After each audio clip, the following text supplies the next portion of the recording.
Okay, everyone. I know Vijay is not feeling well. He's just some, I think, some fever or something.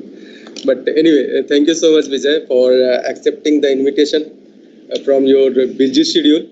So let me introduce. Vijay Kumar Shah is a research assistant professor in the Bradley Department of Electrical and Computer Engineering at Virginia Tech and affiliated with Wireless Virginia Tech. He is also a faculty member of Commonwealth Cyber Initiative, a statewide initiative to foster 5G wireless, autonomous system, and cybersecurity research. He received his PhD degree in computer science from University of Kentucky in 2019. His research interests include artificial intelligence for wireless networks, 5G and beyond networks, dynamic spectrum sensing, dynamic spectrum sharing and sensing, UAVs, communication and networking, millimeter wave communication, Internet of Things, Age of Information, vehicle to everything, V2X networks, and networked music collaboration. That's pretty interesting.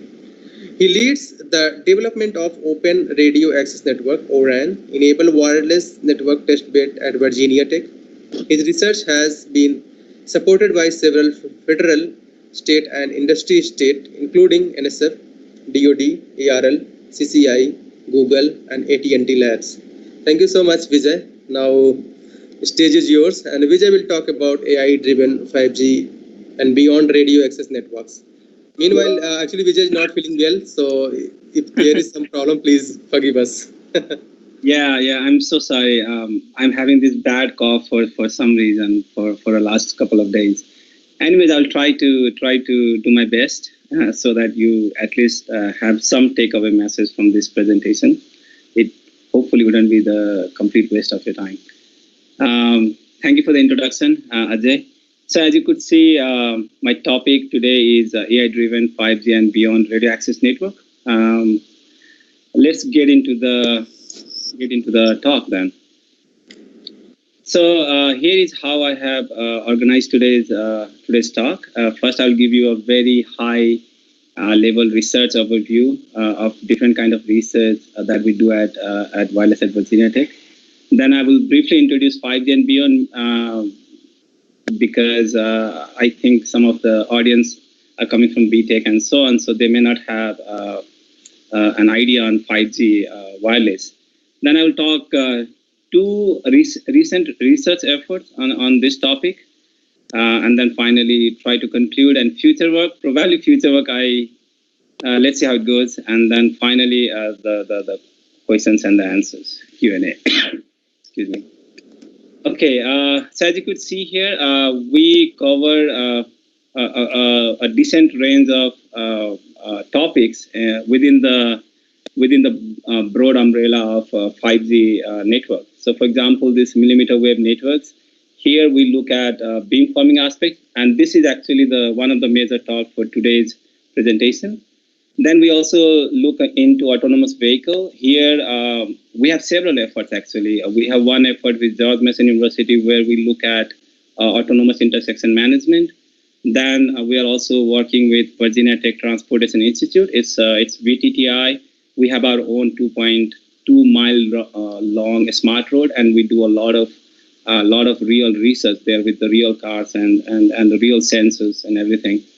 Then we work on UAV communications. That's another topic where I'm heavily interested in. Here we also look at millimeter wave based UAV communication or terahertz, which is a more recent band that people are exploring, particularly for beyond 5G communications. Then we look at something called network slicing. Network slicing has multiple aspects to it. For example, there is core slicing, there is transport slicing, and then there is RAN slicing. I do not work on the core or transport specifically. I do work on the RAN side of it. So when I say RAN, it means base stations in a way, and then obviously the air interface and so on. We'll talk about RAN in more detail. Then we look at also the power grid communication. Here I work with Power Energy Center at Virginia Tech, and there is another major power center called CPES, Center for Power Electronic System. These are huge centers, more than $6 million annual expenditure on research. We work with them. What we are trying to do is basically investigate how 5G can enable those power communication, whether it's transmission control, whether it's distribution, or whether generation.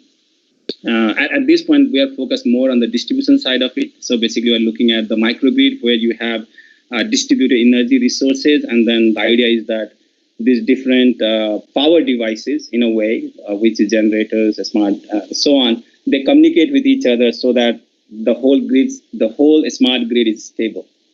Then there's something called ORAN. I'll briefly touch upon this. I think this is the future of RAN. It's highly industry driven. It's super. It's of super interest to the cellular providers. In fact, this is where we are working with AT&T Labs. AT&T Labs is super interested into this. I know there are several industries who are really interested into this architecture. For example, Samsung, Nokia, and so many actually. Ericsson. Then there is something called spectrum sharing. Here we look into many different bands where a spectrum can be shared with the secondary users. Specifically at this point, we are focusing more on the C band, which is a mid-gigahertz band ranging from 3.1 to 4.2 gigahertz. This is an effort with Google. So the picture that you see, that's the Virginia Tech fixed satellite service site. So we have our own satellites, which in the old days were used for distance learning. Nowadays, they are pretty obsolete, so they are available to us for research purposes. So we do use these dishes. There are 6 dishes, if I'm not wrong, and we use these dishes to do experimentation and see how much interference or what kind of path loss propagation, those kind of things you see because of the 5G transmitters. For example, we are super interested into something called 12 gigahertz band. This is a band which is gaining a lot of interest in recent years, especially because it's probably the only band left in the mid gigahertz range, which has good transmission range, which has good bandwidth available, and has not been occupied, has not been deployed for 5G yet. But this company by Elon Musk, what's the company called? SpaceX. They do not want to share that spectrum. So there is a lot of political issues going on. The owner of this band, which is DISH, which owns 80% of the band, they are super interested in deploying 5G. In fact, they are trying to partner with us, with Virginia Tech, to see how 5G can be deployed in this band, to do the initial studies. They're contributing a lot of equipment there. Okay, that might be confidential. Anyways, then there is something called bio-inspired networks. Here we are looking into this biological network. The idea is that the biological networks are super robust against random failures and so on because of many interesting properties you can find in biological network. For example, out-degree distribution could be is power law. It has a small world property. It means any 2 nodes in the biological network are within a very little distance, within 6 hops or so. Then there are some other parameters. We are sort of exploring those or utilizing those properties and see can we design a communication network which will look like a biological network and will be able to retain those robustness properties. So if some of the base station for some reason die out or some of the UAVs leave the network, then the remaining network doesn't fail. It is still robust and it still functions the way it is supposed to function. Excuse me. And then finally, it's the network music collaboration. Here, the idea is that we want the musicians to play music from their home over Team, for example. That's as you can imagine, that's coming from pandemic. In pandemic, there were no in-person classes, so our musicians at Virginia Tech came to us that, okay, can we do something about this? Particularly, we are working with Institute of Creativity, Art and Technology at Virginia Tech, and then we're trying to solve this problem that, okay, how can we enable music collaboration or music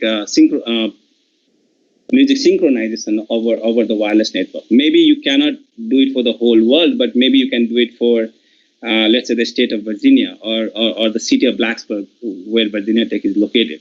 So we are studying those aspects. Excuse me. Okay, I have to thank all the people, all the collaborators that I work with, because without them, this work do not exist, and also the funding agencies, because without them, we cannot support our students. So, anyways, okay, let's get to the basics. What is 5G and what is beyond 5G? Okay, so cellular communication started in 1980s, where it was mostly voice. Then after a decade, we had some data which was the 2G, and it really picked up in 2000, which was the 3G, right, where we had some really good data. And finally, after a decade, now, I mean, we had 4G and LTE, which has enough data to support a lot of application. And as you can see, a lot of application actually popped out in 4G. So as you can see the trend, after every 10 years, a new generation comes in, right? So now in 2020, which is the current generation, and that's what 5G is. Now, compared to the previous generation, 5G obviously promises to have more bandwidth, more data rate. But the nicest thing about 5G, or the thing that separates 5G from the previous generation, is the latency. The 4G cannot support ultra low latency communications. For example, if you want to do some kind of remote surgery or autonomous vehicle kind of communication, that was simply not possible in 4G or previous generations.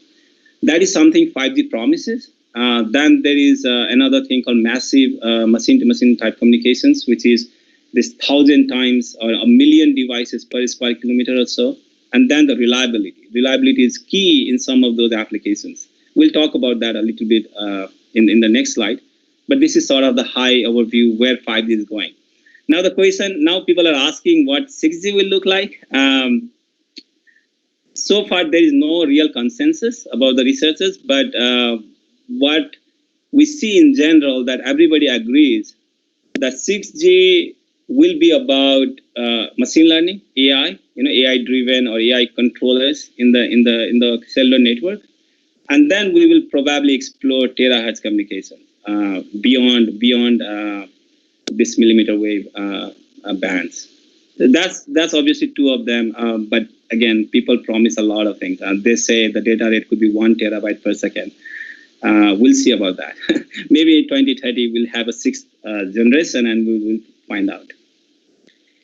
Okay, so let's focus on 5G for this talk. As you could see, 5G has these three different use cases. Enhanced mobile broadband is nothing new.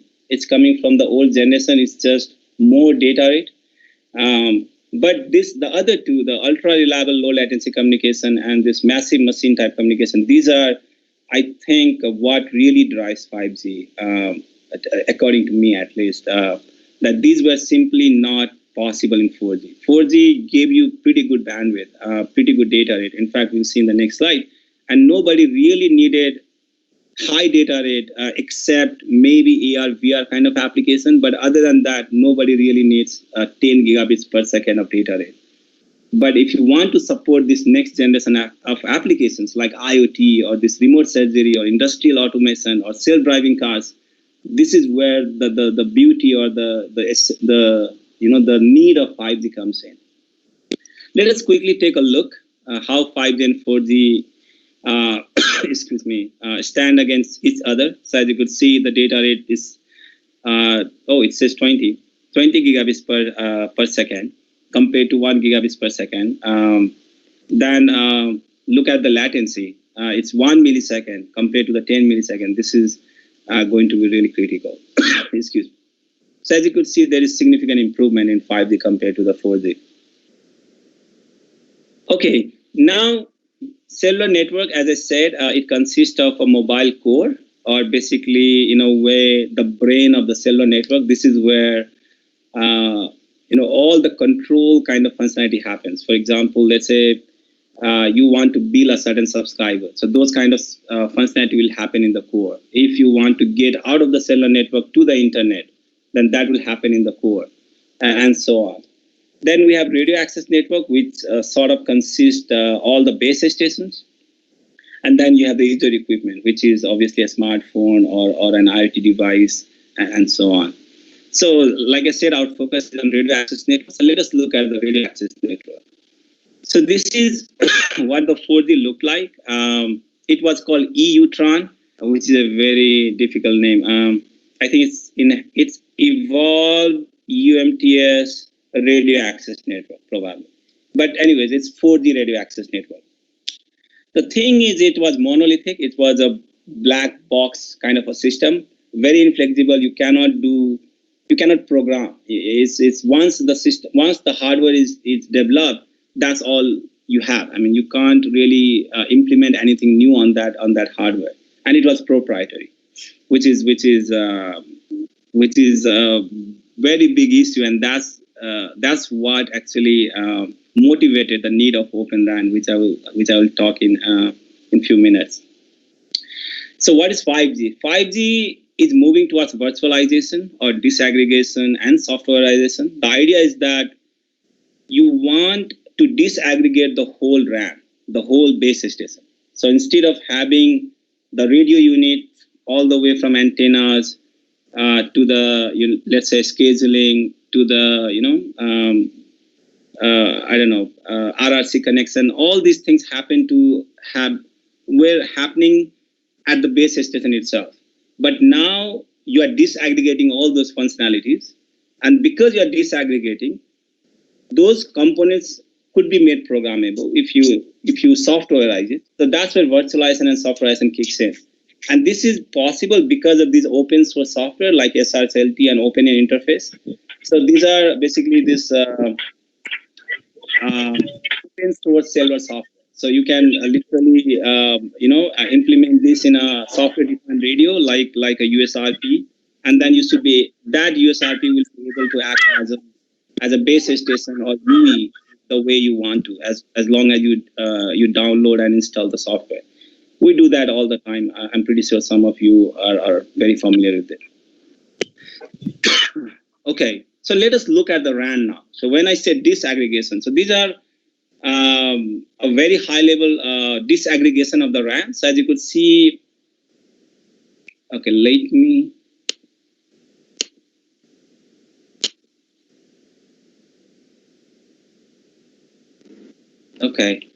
Okay, can you see my pointer?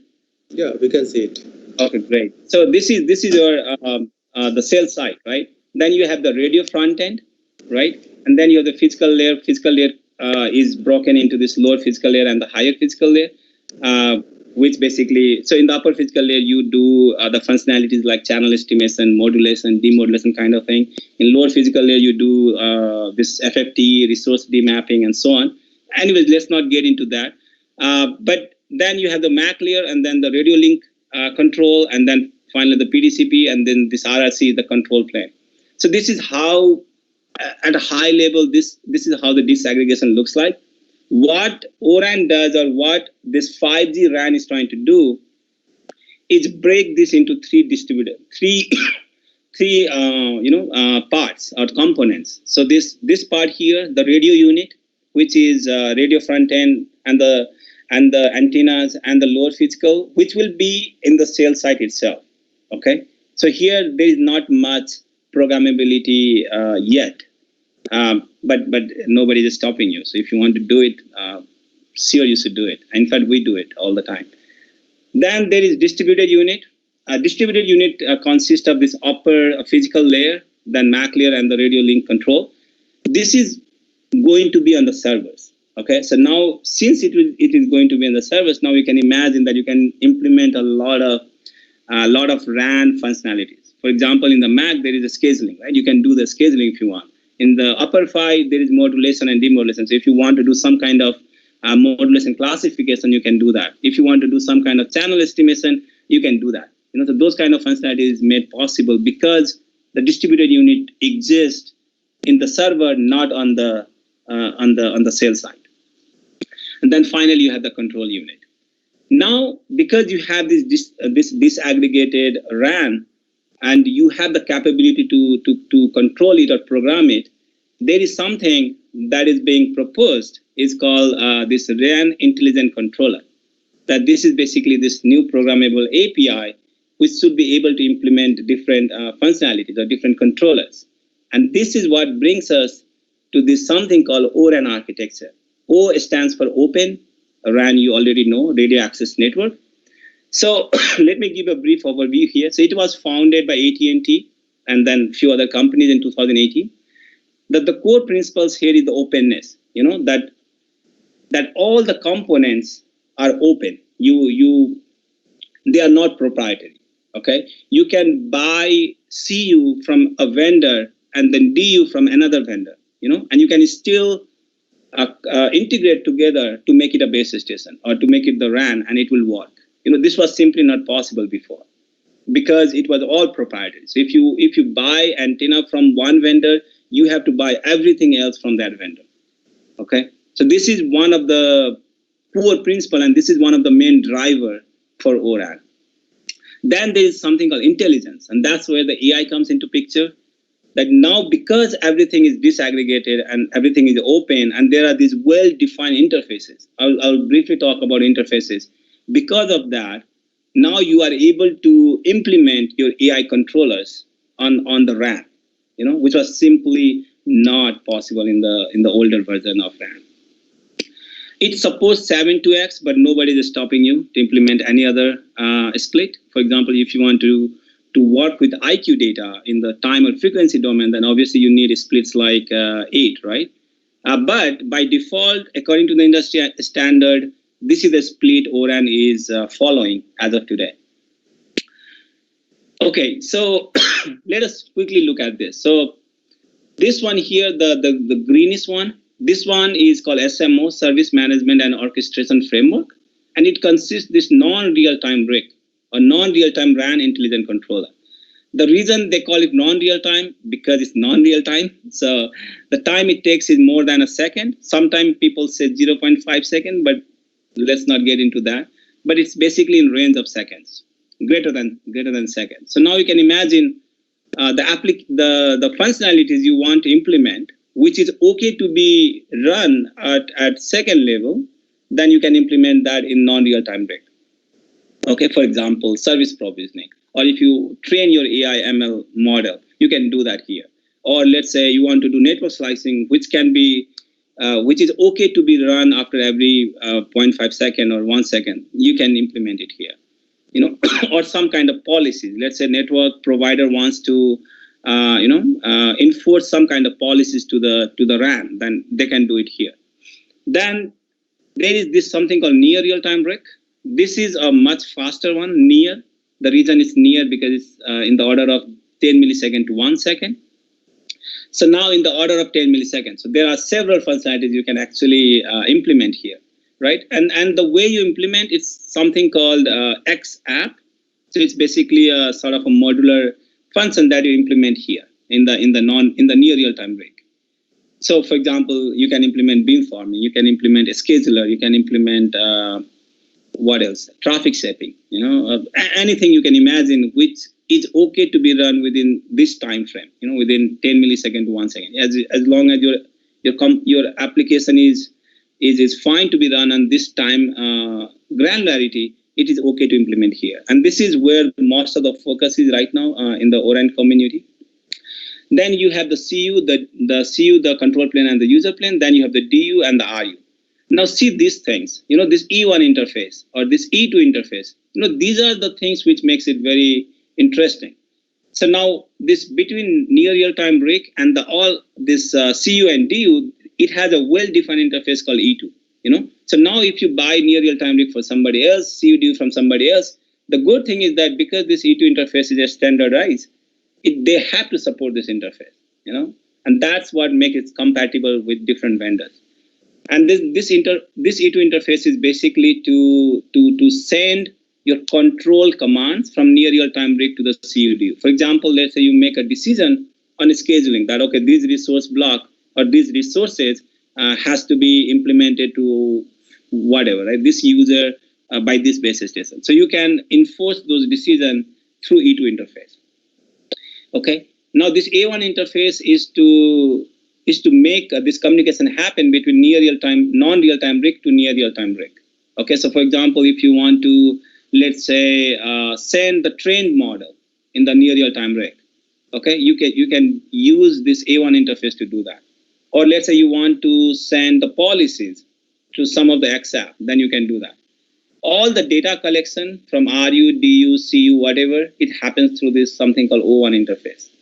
So in a way, you can think this O1 is more like a user plane, sorry, a data plane, where you are collecting data, and then this A1, E2, these are more like a control plane. You are sending controls to these different layers. Okay.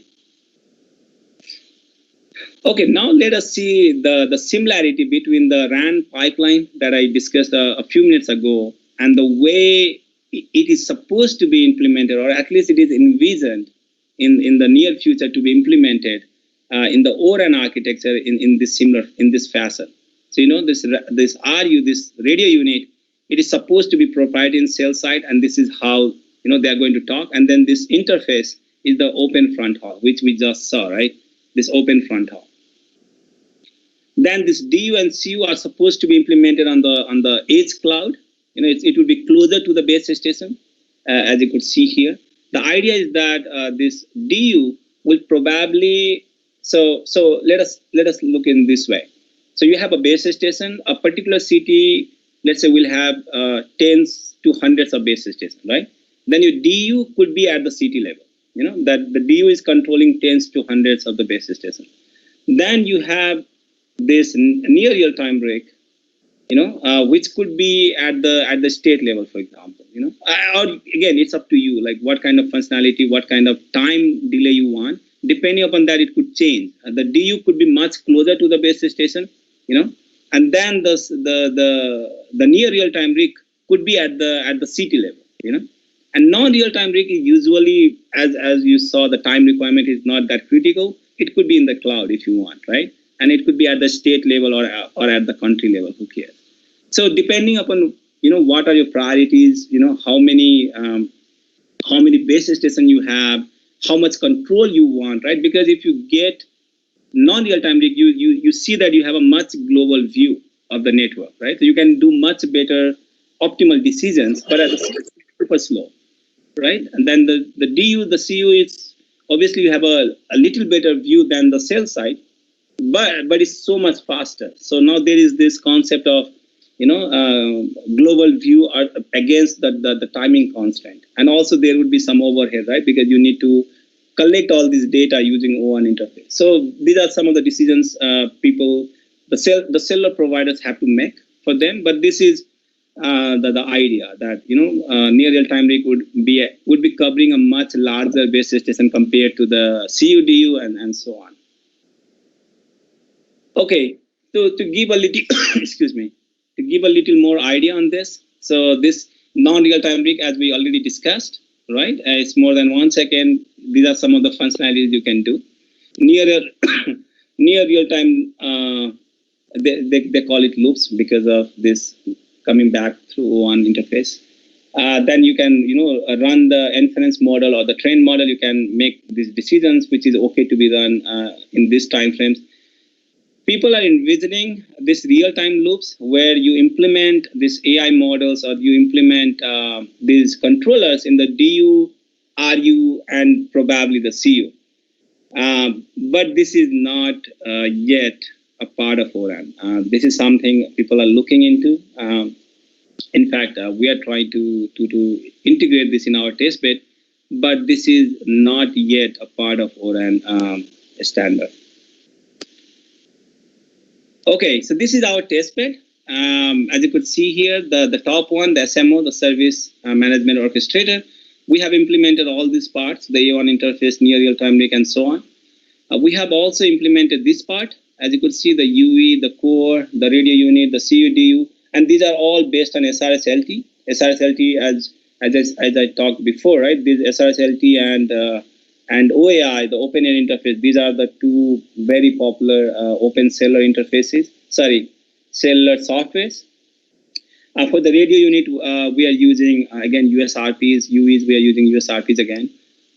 Here, because it's SRSLT and this one is your Oren software, there is no natural integration between them. So we are currently implementing this E2 interface so that the CUDU of the E node B, at this point this is 4G, this is not 5G. The 5G is not released yet. SRSLT actually gave us the beta version of their UE, but not the G node B. G node B is the 5G base station. People call it G node B, and E node B is the 4G base station. Okay, excuse me. So yeah, this is something we are implementing. So and in fact, I know quite a few groups are trying to do that. For example, Northeastern, University of Utah, the powder test bed. So they are also trying to do that. I'm pretty sure that somebody in Europe would be doing that too. But it's still new. I know a couple of groups, but yeah. Okay. Now let's get into the AI, right? So as we all know, 5G is going or moving from model-driven to data-driven because of certain issues in the model-driven approach. As you could see in the next few bullets, that AI can learn and estimate near optimal settings. Like for example, 5G has 4,500 tunable parameters. Now, if you want to solve an optimization problem with 4,500 tunable parameters, just imagine how difficult that would be. And even if you do it, how much time it will take. Right. So usually this model-driven are pretty suboptimal. They look at the component level, so that makes the whole 5G system suboptimal. So the idea is that can AI, learn these things in near optimal way and significantly improve compared to the model-driven approaches. Then there is another motivation that it can generalize a solution to respond to new situation, which model-driven cannot really do. So this is something a lot of people believe. I won't say it's true, but a lot of people actually believe that if you do AI right, in 5G, that will literally lead to 6G. Because there are several issues with AI as well, right? If you train your RAN functionality on a certain data, for example, let's say Blacksburg in case, and then you want to use that trained model to make decisions for New York, come on, that probably wouldn't work, right? The whole setting is pretty different.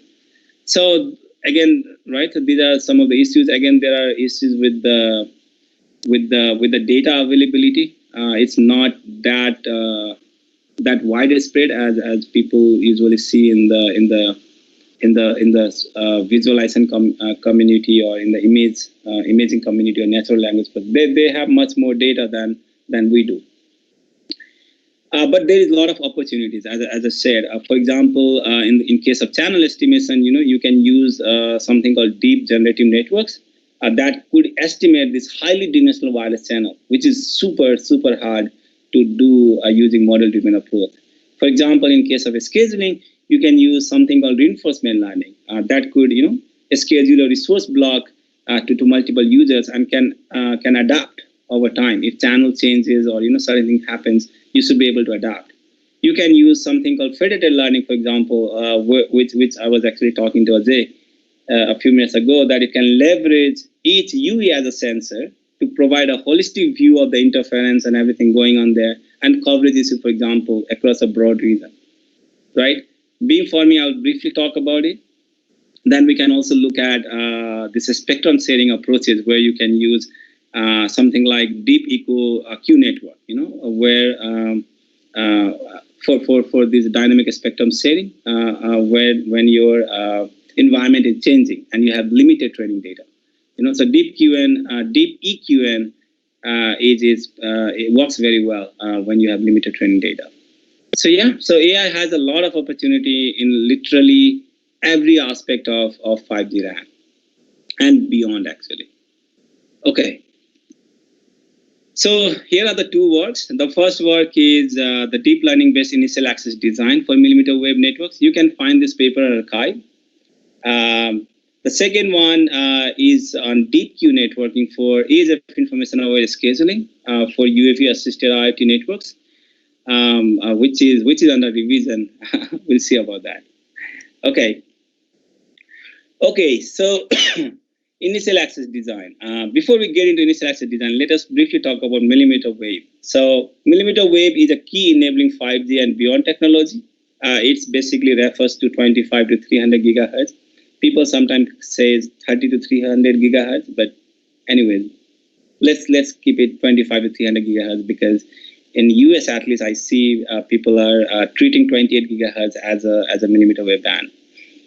The good thing is that it provides large bandwidth. The size and the weight of millimeter equipment is pretty low because of very low wavelength. But the problem is that it has high path loss. It's susceptible to blockages. So if you have a building in front of you, there is no way it will pass through it. So there is a need for this highly directional antenna. So in sub-6 gigahertz systems, which is the state of the art, right? For the cellular system, we usually have omnidirectional antennas. It's not exactly omnidirectional, but you have these sectors, right? 120-degree sectors. But let us simplify that and let's say it's omnidirectional, because in a way it's just three sectors, right? So that worked really well in sub-6 gigahertz because they have very good range. But in case of millimeter wave, it's not possible. So that's what brings us to the need of this directional antennas, or this something called arrays, antenna arrays. So now the idea is that you have these multiple array elements. They will work together to form beams. Beams is like a torchlight, or like a laser, that it will direct all its energy in one particular direction with a certain angle. So that's what directional antennas in layman term would can be defined as. So for example, if you have the same power, and let's say if you are illuminating in all directions, it doesn't go very far, right? If you have a bulb with the same watt, for example, it doesn't go very far. But if you use the same watt as a torch, then it will get very far. So something like that, something similar concept here. Now, because you have these directional antennas, right? Now you have to orient. So let's say your receiver and the transmitter, they both are directional antennas, right? So like something like this. So if it's not oriented, then they won't be able to communicate. So now the process of orienting these antenna arrays of two or more radio devices, that is what is called initial access. So that's what it is. The whole process of aligning the beams of two radio devices, the transmitter and the receiver. Okay. So now this initial access process consists of two steps, right? You need to sweep all the beams. So for example, let's only focus on the horizontal plane. So let's say your beam width is 15 degrees. Then in 360 degrees, how many beams you will have? 24 beams, right? So now you need to try each and every beam out of 24 beams, right? So that's what beam sweeping process is. And then there's the second process is beam prediction. Now, given these 24 beams, now you need to figure out which is the best beam to communicate with the receiver, right? So that is based on, let's say, RSS value, the received signal strength, right? In the conventional IS schemes. Now, the 5G new radio or 5G. New radio is basically the term people use in 5G for RAN, but let us stick to 5G RAN. So it allows up to 1/2 frame, or in other words, 5 milliseconds to sweep 64 beams. So that's what the current standard is, but it may change. Now the conventional IS scheme, like I said, it sweeps every sector and use the feedback to determine the base beam. So by feedback, I mean the RSS values. There is much more control message transfer going on, but let's not get into that. But if you're interested, it's basically something called synchronization signal block, SSB. It contains this relevant synchronization information like PSS, SSS, PVCH. Okay, let's forget these acronyms. But these are these different relevant synchronization information which are required to establish this synchronization between these different devices. So this everything happens during this initial access scheme. But at a high level term, let's say it basically consists of these two steps: beam sweeping and beam prediction. Okay. Now, as you can see, it takes 5 milliseconds to do that, right? And then because you are trying each and every beams, right, you are doing a lot of transmission, right? So there is a huge transmission power going on, huge operational cost because you're trying each and every beam. And then obviously there is a delay of 5 milliseconds, right? So now this is with 24 beams. Now just imagine if you are creating thousands of beams, which is actually going to be a functionality in 6G. Because 6G is going to look into terahertz communication. Terahertz communication is even worse than millimeter wave communication. So now in that case, you will have millions of antenna elements and thousands of beam, to try. So just imagine how much delay it will have just for the initial access process. So the question is, can we do better, right? And obviously the answer is yes, otherwise this work wouldn't exist. But then the answer is how you do that, right? So it's a very simple answer, right? That we need to reduce the beam sweeping time, right? Because this is what takes the most time in the initial access process. The other one, beam prediction, is simply a max function, right? That out of all the beam you sweep, just see the RSS value, which is the maximum, and then that's your beam prediction, right? So,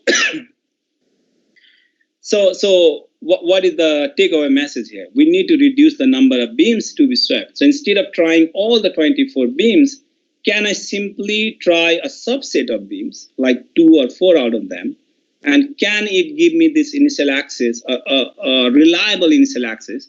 And because I'm sweeping only 4 out of 24 beams, it already reduced my beam sweeping time by 5 divided by whatever, right? 20 by 4, 5 divided by 5, basically 1 millisecond or so. Okay, so now the problem is this conventional beam sweep, or CBS, with the reduced subset of beams will not work, right? Because it's basically a max function of all the beam you swept.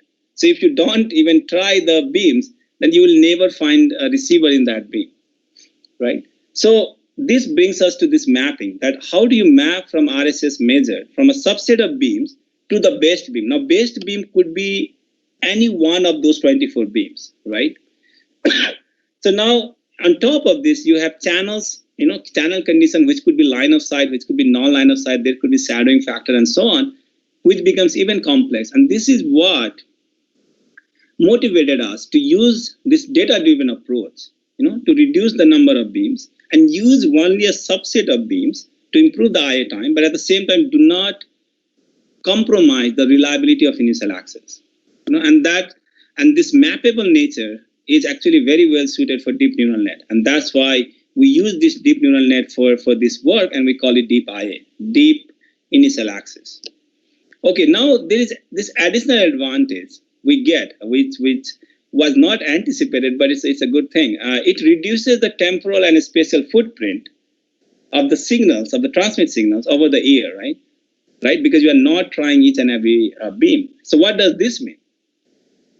This means that it will improve interference, right? It will improve jamming attacks, right? And then, so this also becomes very useful if you want to make your wireless system secure in a way. I mean, obviously it has limited security, but it does much better than the conventional beam sweeps. And interference is obviously another one of them. Okay, so now let us look into our system model. So we basically consider one directional transmitter, and then we have our receiver. So we consider omnidirectional receiver because you can literally repeat the same process to the receiver. It simply multiplies everything by 2, right? So instead of trying to do beamforming for the transmitter, now you're trying to do beamforming for both transmitter and the receiver. So because the logic is exactly the same, we kept it simple and just focus on the transmitter. Because we have directional antennas, this is the antenna array characteristic we assumed, 10 by 10 antenna array, uniform. Then that gives us bandwidth of 15 degree. We use this standard planar array formulation for that. And for the path loss model, we assume closing path loss model. It's from this Rappaport paper. This Ted Rappaport. He's a very well-known figure in channel modeling. He's at NYU, New York University Wireless. He was at Virginia Tech before. but he moved to NYU. If you want to do any work in channel model, you definitely have come across his work. He does a lot of channel modeling work. Anyways, so as you could see, this closing path loss model has these three different components. The first one is within the 1 meter distance, the D naught, which basically sort of resembles this free path loss. And then you have the other one beyond D naught, which is now dependent upon the path loss exponent. So depending upon whether it's line of sight, then it's 1.9, as you could see. So these are all empirical values that they published in the paper cited. Then for the non-line of sight, it's 4.5, and shadowing factor is 10 for non-line of sight and 1.1 for line of sight. This is probably the Gaussian distribution with the mean and the deviation. So this is the standard deviation, the 10 and the 1.1. These are all dBs. Okay. So for the neural net framework, this is our neural net. As you see, it has 7 layers, including the input layer and the output layer. Because we are using a subset of beams, that's what M represents, the input layer, depending on how many beams we want to use. For the output layer, we have N neurons, which is the number of beams. So let's say the 24, then 24 output layers. Then we have the hidden layers with 36, 64, and so on. These are all based after tuning the hyperparameters. There is no specific reason why we chose this. And then this is probably one of the issues with using neural nets. But there is a lot of work going on explainable AI. So hopefully we will be able to answer all these questions in coming years. Then hidden layers, we use ReLU, the most lovable activation function that people use all the time. We also use ReLU. Then the output is the softmax because it's a probability output, probabilistic output. Okay. Okay, so now for the training, we use this global information of receiver positions. So we know the receiver positions for the training, and then RSS values. And then based on the receiver position, we calculate the AOA, the angle of arrival. And based on that, we calculate the exact beam, for that receiver. So for example, let's say this n equal to 24. Then you have this minus 8 to 7 as the beam 1, then 7 to 22 beam 2, and so on. So it goes in that fashion. Now, because you know the angle which corresponds to beam 1, if you compute the AOA, the angle of arrival, you know where the receiver is compared to the transmitter. So for the training purposes, we use this information. For the testing, obviously, we don't use that. We just use the RSS values for the testing purposes. But the training, this is how we calculate the ground truth. Okay, for the testing, as I said, we use the RSS values for the same M beam. So notice that we do not save the RSS value for all the N beams, all the 24 beams. We only consider the RSS value for the beams which we use to test and train. So that saves on the training time a little bit, but we are not really worried about training time. Training is done offline. Okay, so yeah, that's all. Once you know that, then you basically look at this RSS, and then you use this trained model, and that will give you the best beam. Okay, now there is this interesting part, right? Because you are choosing M out of N beams, now it becomes NCM combinatorial problem, that which M you choose. So for that, we use a wrapper method. Dr. Vijay, can I ask you a quick question on the previous slide? Mm-hmm. Yeah, so you're doing a training offline, right? Yes. So you're not considering, but I think testing will take very less time, right? Yeah. So we ran this model in FPGA, and it takes in microseconds. And what size do you have, like data size or something? Data? What do you mean? Like you trained it, right? Mm-hmm. So we trained for different M's or different number of input beams, and then based on that we we saw the output. We'll get into the evaluation section in a few minutes. Okay. Yeah.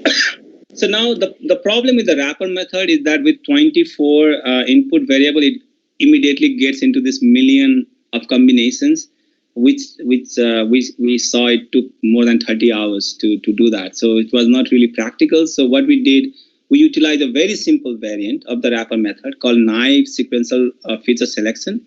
The idea is that once you select the best beam, then you keep it, okay? And then you greedily select the next best beam out of the remaining beams. And then you keep it until the m number of beams are selected.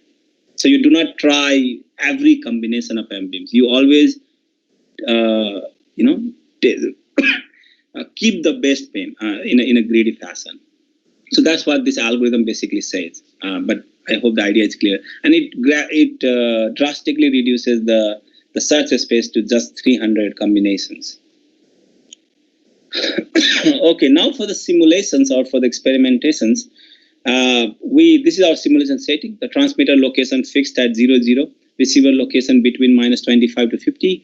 So this actually makes our simulation area 50 meter by 50 meter, transmitter power 20 dBm. And then this is our data set. So we have a million points, a million rows in the data set. 65% of them are used to train the model, 15% for the validation purposes for tuning the hyperparameters, and 20% for the testing purposes. And these are our two different approaches we use. Prediction accuracy, this basically means the ratio of receivers for which the predicted beam matches the true beam, right? So it's pretty simple. Then the initial access, as we saw, we had two components in the initial access, the beam sweep time and the beam prediction time. So beam sweep time, as we discussed in 5G, we have 5 milliseconds for 64 beams. So based on that, you can really compute how much time you need to sweep that number of beams. 24 beams is 1.875, 8 beams 0.675. So okay, we're keeping it simple, but actually this is not this simple. There is something called this memory thing, SRAM thing, which can hold this n number of beams, which is easy to switch. But if you move from one memory to a different memory, it takes more time. But we are not getting into all those details, keeping the maths very simple. But the idea is that it obviously reduces. Then the beam prediction time, the time taken to process the collected RS data for in case of CBS, the conventional beam sweep. In our case, it will be running the trained model. Okay, so now look at the prediction accuracy with and without feature selection. So without feature selection, obviously, see the deep Iot does much better than the conventional beam sweep. But the problem is this one, that it's not consistent. With the 5 beams, we get, let's say, a very good accuracy, but with the 6 beams, it reduces. So this is without feature selection. So here, as a baseline, we basically something called manually selected beams. The idea is that we choose the beam which are equally separated in the spatial domain. So if you want to select 2 beams, it's 0 and 12. This 6 o'clock. And then, if you have 4 beams, then just divide this 24 by 4. So, 0, 4, probably 6, and 12, right? Or whatever. You get the idea, right? So because of this, this basically tells us that not all the beams are equal. Some beams are more important than other beams. And that's what our feature selection was able to compute or to figure out that, okay, as you can see, even if we don't improve with the increasing number of beams, we do not decrease. So this is another interesting thing. With 6 beams or probably 5 beams, we are already getting very close to 100% compared to the CBS, which is not even comparable. Even with the 24 beams, it's about 95% accuracy or so. So just see the accuracy you get with the deep IA. Then this is for the line of sight. So here, obviously, the channel conditions are very favorable. But in non-line of sight, we still do much better than the CBS, but the accuracy is not that great. So what we did to sort of account for this non-line of sight behavior, which is mostly due to the shadowing factor. Instead of choosing one input RSS, we chose n number of RSS input, like for example, 10 and 25. And that was able to help us improve the accuracy. So now, as you can see here, right, our accuracy is sort of, let's say, more than 95% accuracy with just 6 sequentially feature selection beams with 25 averages. With 10, it took 11 SFS beams. So the good thing is that with this a small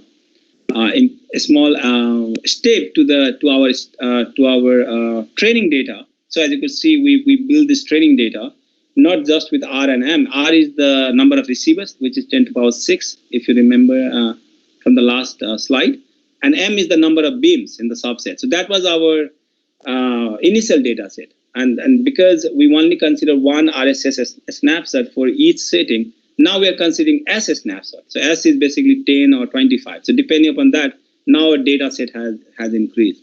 This helped us a lot to account for this variance due to the shadowing factor and significantly improve our performance to more than 95%.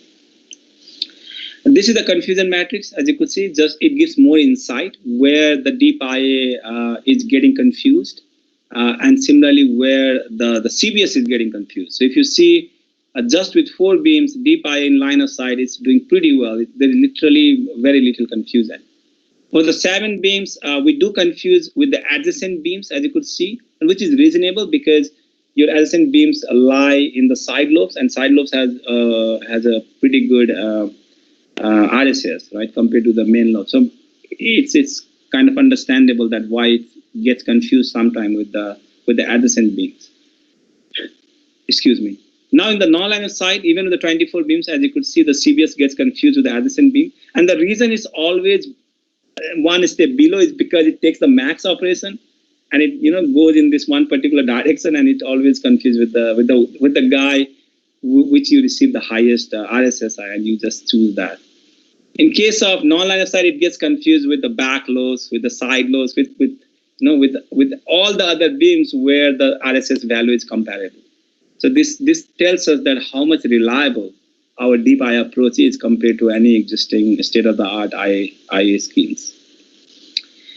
So we ran our configuration of deep IA on this FPGA, and to basically look at the processing time or the running time to see whether this can be implemented in a base station, right? So as you could see, the sweeping time, this is the benefit we really get. See, with 24 beams, it's about 2 milliseconds, but in our case, it's just about 0.5 milliseconds. It's already 40% better, right? Is it 40% or whatever? 40%, yeah, 2 by 0.5. So yeah. And the prediction time, the CBS is better, but see, it's microseconds, right? And it's understandable, right? Because CBS just does the max operation. It's just one arithmetic operation. But in our case, we run the deep learning model. So it takes a little bit more time in microseconds, but given the improvement we get here, this is hugely negligible. And here I'm talking about one simple scenario where this will matter. So let's assume this one, right? So here, so this is a 28 gigahertz millimeter wave. Now user is moving with a walking speed, right? In this case, your coherence time is 7.7 milliseconds. So here it's okay, right? You can use conventional beam swim if you want, and you can use deep IA as one. But if you are, moving with a car speed, then the deep IA will probably work. This conventional will never work, right? Before the coherence time, your thing has changed. So this sort of motivates that why you need this deep IA kind of initial access rather than a conventional initial access. So these are some of the takeaway messages. We developed this IA model. It collects the measurements from a small set of beams. It is able to capture these complex patterns of locations, beam patterns, and is able to predict the best beam. Our results are very promising. And there are certain future works we are looking into this. For example, what if there are some users, which are malicious? They are basically telling you the RSS value, which is not true. In that case, how do you make your deep IA model robust? against this kind of Trojan attacks or this kind of malicious behavior attacks. So these are some of the issues that every deep learning model will face. So yeah, that's one of the directions we are looking at. Okay. The second one is on deep queue networking for age of information over scheduling.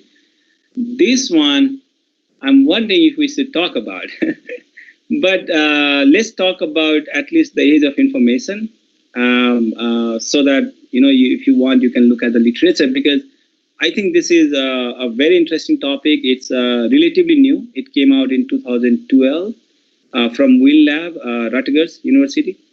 The guy name is Yates, whatever. I mean, I should have cited his paper, but yeah, I mean, look at it. It's a very interesting concept. Let's look at the AOI at least. So, okay, the motivation part, right? Internet of Things. You obtain data, you record physical processes like pollution level and so on.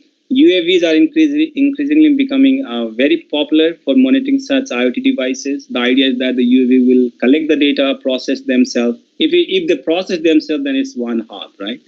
But if you forward the data to the base station or the cloud server, then it becomes two hop or maybe multi-hop. So we do not get into the multi-hop yet. We are at the two hop. So this is where we focus. So now the idea is that these IoT devices, their packets has to be as fresh as possible or as timely as possible at the base station. Why? Because if they are not fresh enough, if they are stale masses or old masses, then you may run into this process, error in the process. Error in the value that you obtain, right? And if it's related to, let's say, some medical application, then it may be life-threatening, right? If you send the old data, I don't know, your blood pressure, but now suddenly it's increased and now you are dealing with the old data, then you are putting somebody's life at risk.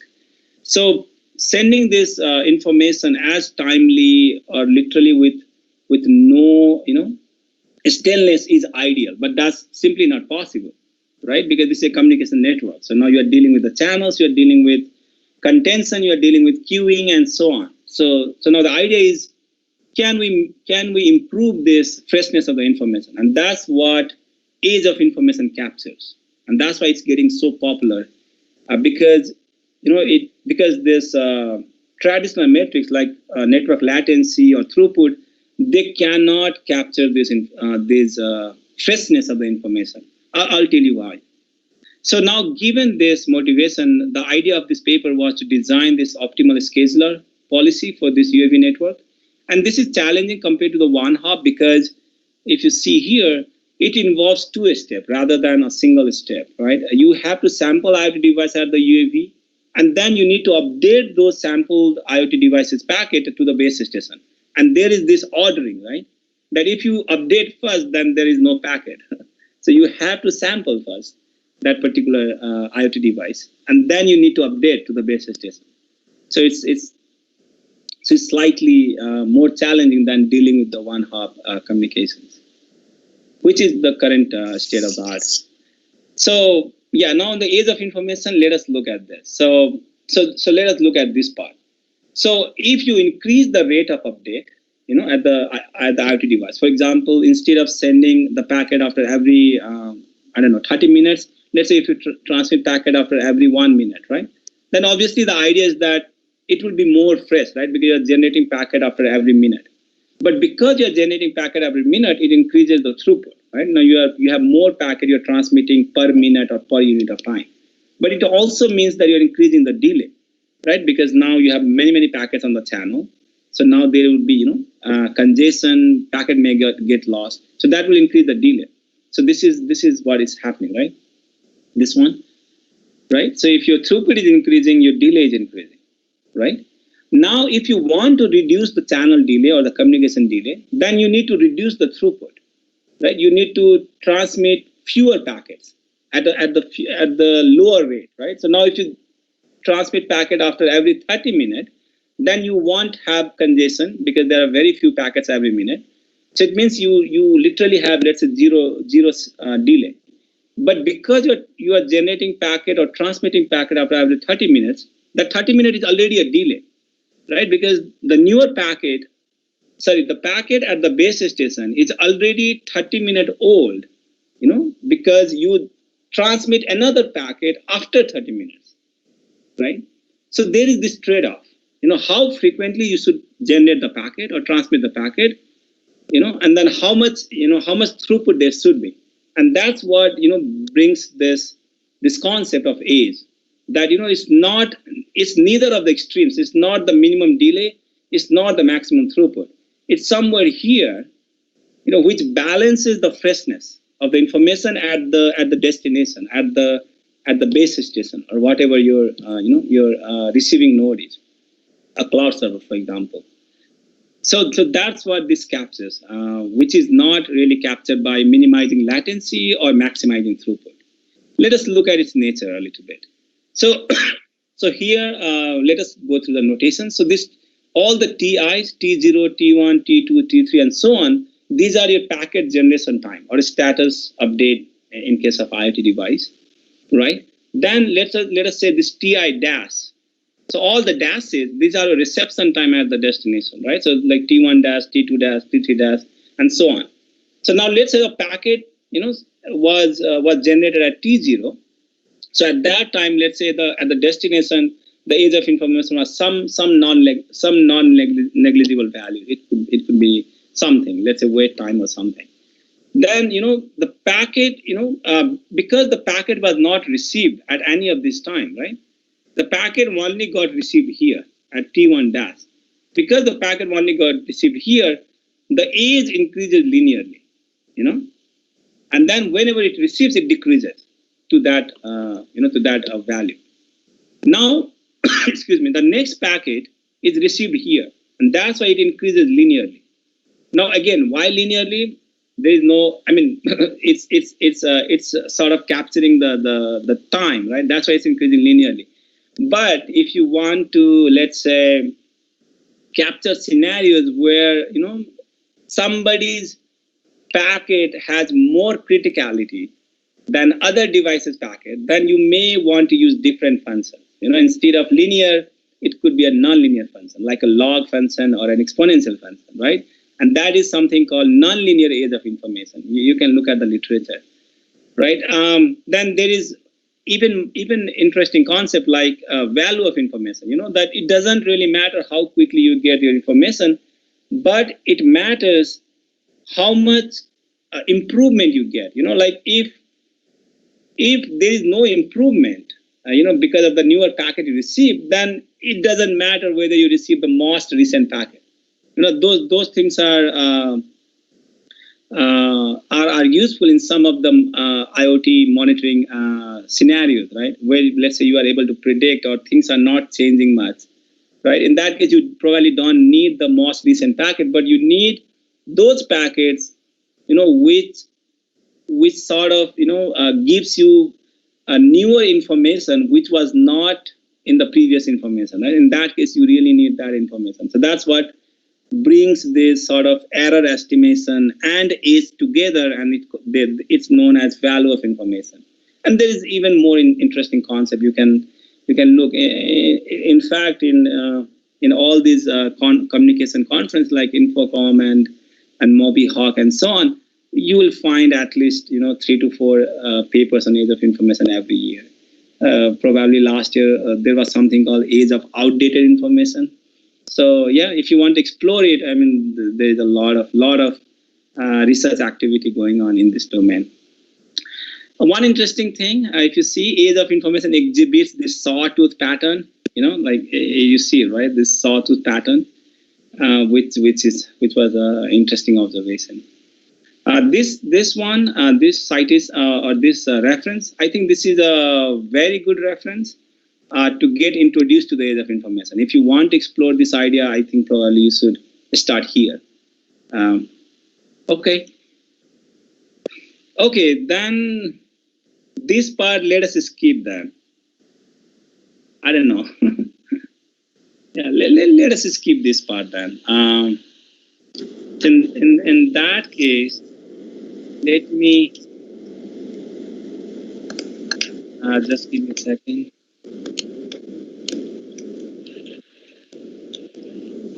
Okay.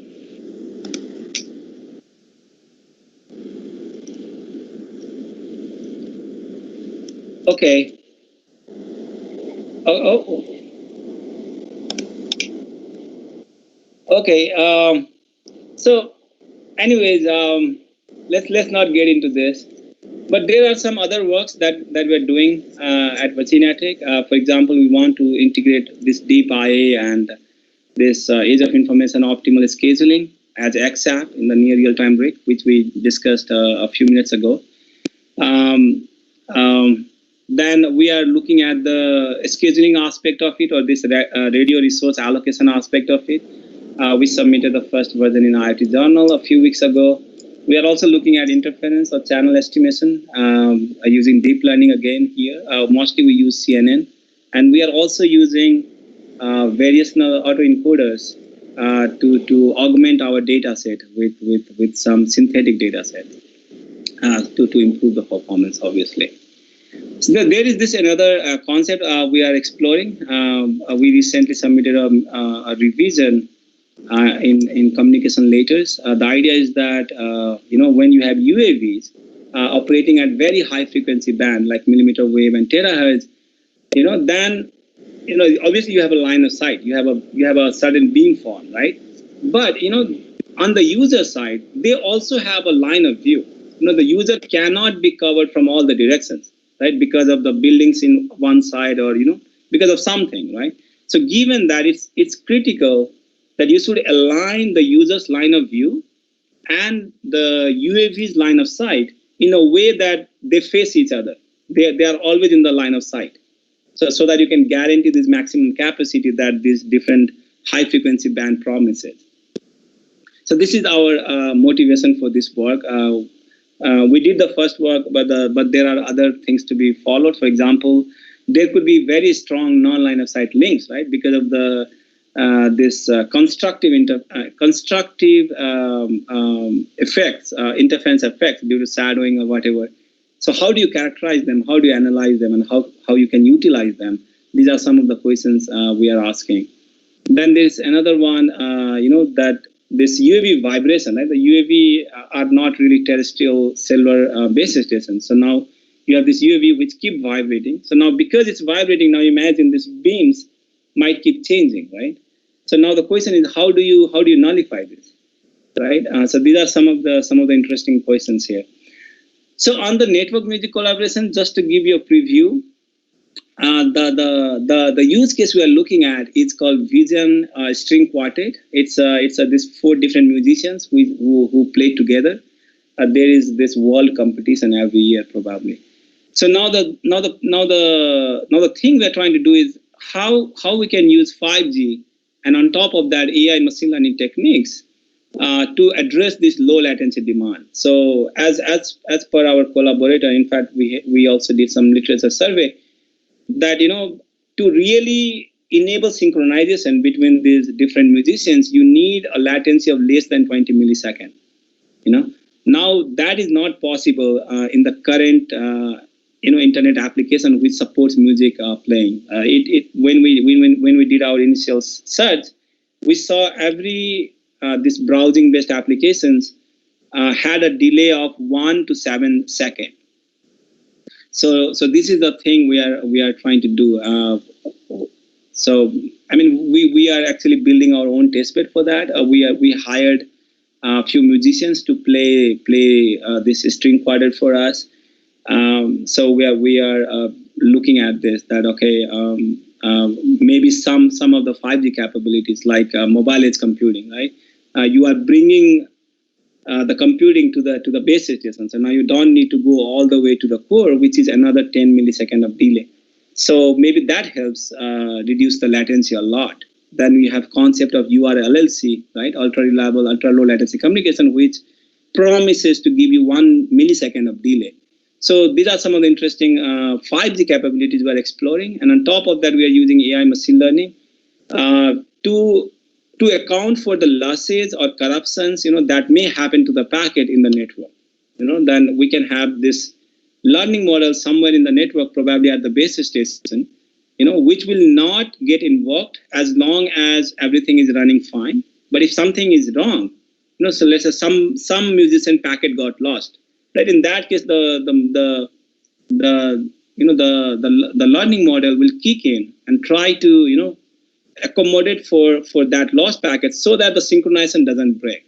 But again, at the same time, we don't want the learning model to take over and create its own music, right? The idea is to maintain the authenticity of musicians, but help them play or make music, over their network from their homes. That's the whole idea. Okay, I'm done. If you have any questions, feel free to ask. Okay, thank you so much, Vijay. It was really informative. So now, if there are any questions or something, please come forward and ask. Anyone has any question?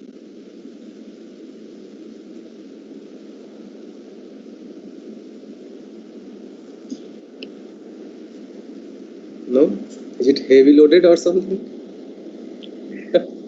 I hope it made some sense. Yeah. Most of the... Okay. So there is one question.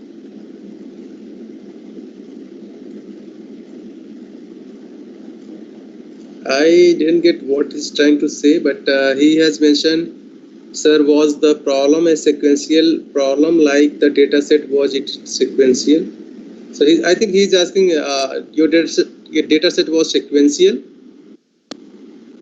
What do you mean, sequential data set? Actually, I'm unable to get to the question, actually, the way it is written. Probably the question is whether the data set was synthetic. So the answer is yes. We created our own data set using those pathless models, those Rappaport pathless models. Yeah, and I also feel like it's very difficult to get the real-time data set, right? If technology itself doesn't exist, how can you get the real-time? Actually, there had been a lot of recent advancement in wireless domain. And now we are having some data set. For example, we have a research faculty at Virginia Tech, Timo Sear. He actually published a few data set, the IQ data set, and he in fact created a company out of it. It's called DeepSig. If you Google it, you'll find it. It's a pretty good startup. So yeah, there are some data set. For example, Northeastern publishes some data set using their testbed called Colosseum.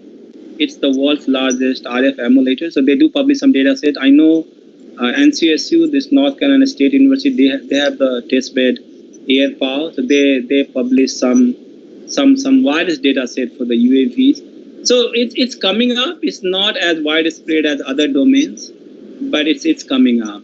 Hopefully, there will be much more data set in next 5 years or so. We still need to catch up. Otherwise, we need to go with the simulation only, right? Create our own data and check it. Yeah. But the good thing is that try to use these models which are proven, right? So that your synthetic data set actually makes sense. It cannot be unrealistic. Like for example, if we use free path loss for the channel model, then it doesn't make sense, right? It will never work because you trained on wrong modeling. But as long as it's realistic, then it should make sense. I mean, we cannot guarantee, but it should. So one quick question from my side. So because all the data set, whatever is available, either from the particular lab or from the particular test bed, right? So do you think like in the future, if something is going to use this kind of data set or something, so if any kind of update is needed, right? Maybe you train your model, but after 1 year or 2 years, it needs an update or something, right? So see, that is the biggest problem. In fact, that is one of the biggest problem, and that's why machine learning models are not yet implemented on the commercial network. because things change, right? Yes. Things change. Like, for example, okay, that's a part of proposal, so I don't want to bring it up. but the idea is that, let's say you have this city, right? And suddenly a couple of buildings got constructed, right? Your channel model has completely changed now. Yes. So yeah, I mean, these are real problems. I mean, let's see how it goes.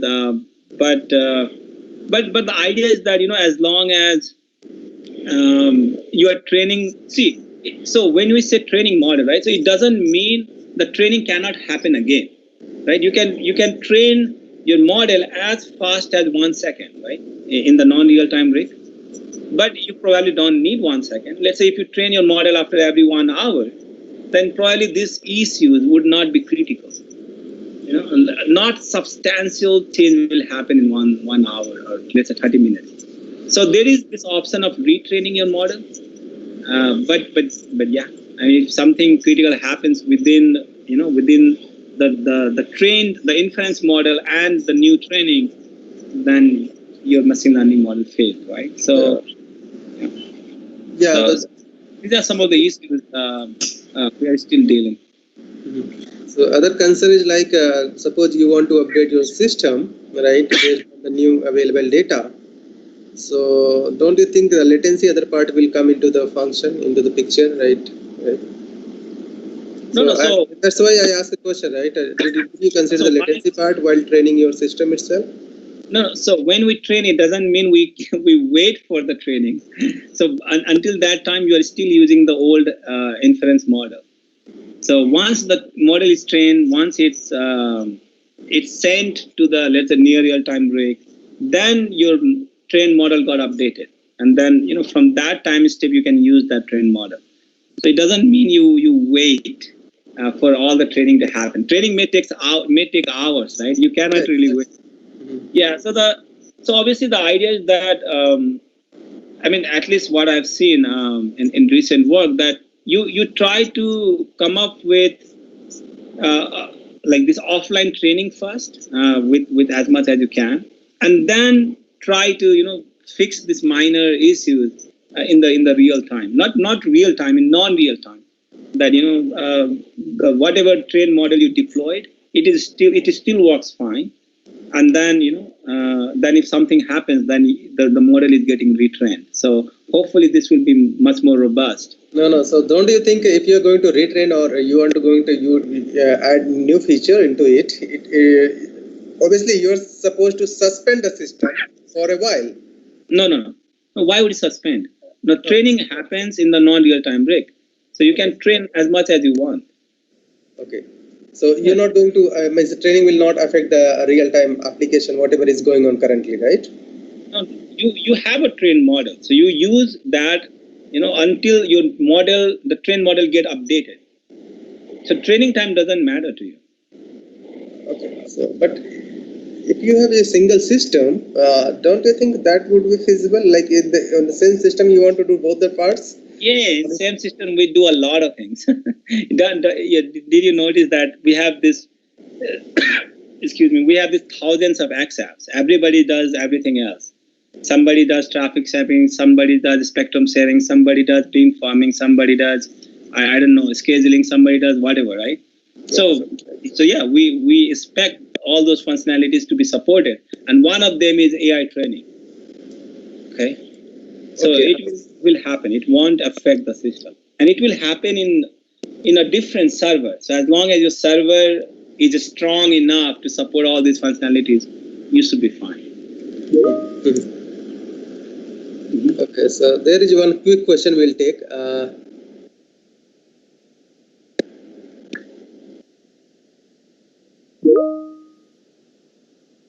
So I think you can ask a question, right? And it's quite easy if you can directly ask a question. So he has mentioned, you mean at the time of new training, you are updating the weights of the old model with the new data set?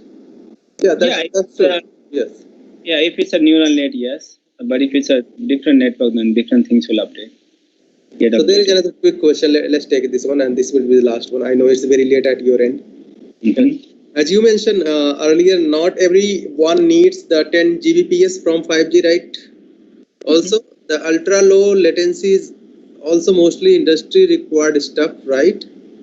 So, what my question is, do you think it is efficient to keep the 4G network that we currently have for the most part and implement 5G on the second that really require 5G? I do not know what happened. No, so see, I mean, this IoT applications, right? They would be widespread. In fact, their volume would be much, much larger than the number of smartphones we have, right? There are a lot of studies that says it would become 50 billion or 75 billion by 2025 or so. So there is a lot of opportunity for 5G to make an impact. Autonomous vehicle or this self-driving car is going to be a reality. You know, and we already have some autonomous capability. Let's say, for example, in Tesla car and other cars, there are these 5 different levels. So there is this 5 different level, L1 all the way to L5. L5 is the fully autonomous car. L1 is the completely human-driven car. So most of the companies are at L2, L3, but Tesla is at L3, L4. So it will happen. And if the autonomous car or this vehicular thing will happen, there is no way the 4G will support it. Or remote surgery, right? For example, that will definitely happen, and that's huge, right? And one other thing I would like to highlight, which I did not, is that 5G is moving towards this service-based architecture in a way. So 5G is not going to provide the same kind of QoS or same kind of requirement to everybody. 5G will try to provide the kind of QoS you need. For example, in case of mobile broadband, using one particular slice, but then it will try to put another slice for URLLC kind of application, so that it increases their profit and everything. So yeah, there is a lot of opportunity for the network providers to make even more money with 5G. So they will definitely do. Yeah, even as you figured out in your second last slide, right, where you're trying to play the music online, it's really very difficult to achieve the latency, right? So that's not feasible in the 4G. Absolutely, that's not feasible in the 4G. So we need the 5G definitely. Okay, I know you have tomorrow an appointment with the doctors, right? So anyway, thank you so much, Vijay, and I know you're always cooperative, right? Whenever I need you, always say yes. Okay. So thank you so much for being. I know it might be 1 o'clock or so at your end, right? Okay, thank you so much, Dr. Vijay, for joining, sparing time, and let's stay connected. It is not just the end of a talk, rather it's a beginning of a connection. So we will stay connected. Okay. So thank you for take care. Yeah, be blessed. Bye. Okay, thank you so much, Vijay. Now you can go offline. Okay, yeah, thank Vijay, clap for his talk. But he has delivered a wonderful talk. Thank you. Okay, thank you so much. Thank you for having me. Bye. Right. Bye. Sir, can we take 5 minutes break because? Okay, we can give participants some time. Yes, maybe we will give them. So yeah, we can start at 4:40, right? 10:40. No, just 5 minutes. Rather, we can keep on talking. Meanwhile, the participants can just go and take a break and come back. I just want to fill my bottle. Water bottle. Yes. Go and get it, and once you are back, we will start. Huh? Yes, sure, sir.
Yes, sir, I'm back.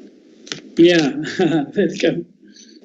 So the second half will be from Professor DS, right? Dhananjay Singh. Yeah, he will continue his talk, yesterday's talk, especially with an emphasis of services in a smart city. So what kind of application development he has done.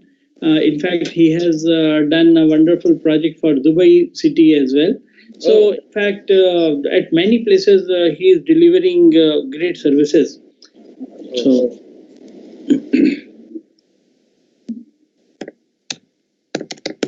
And did you design the panelist, sir? yeah. Last day we had panel discussion as well, right? So I hope everyone has informed. I have not specifically talked. I will ask if people who would be available. So in general, basically, we will invite all the speakers who had been here, and we will have a panel discussion and then certificate distribution as well.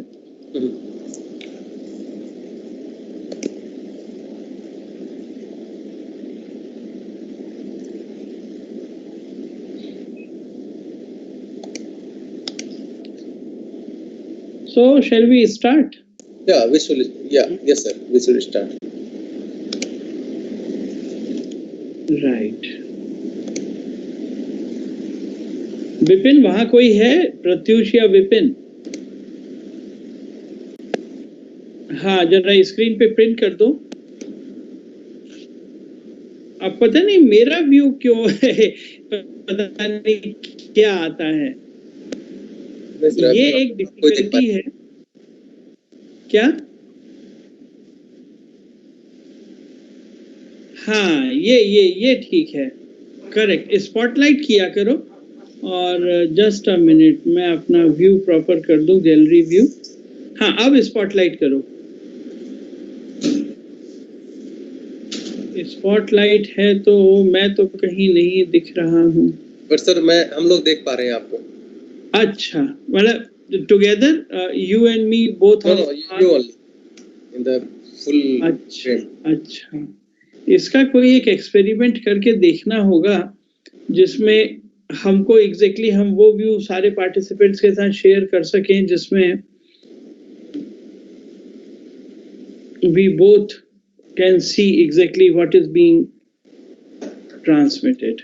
Okay, so anyways, this is so good to have you in this meeting.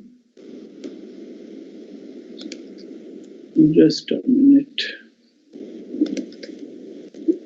Right, so dear participants.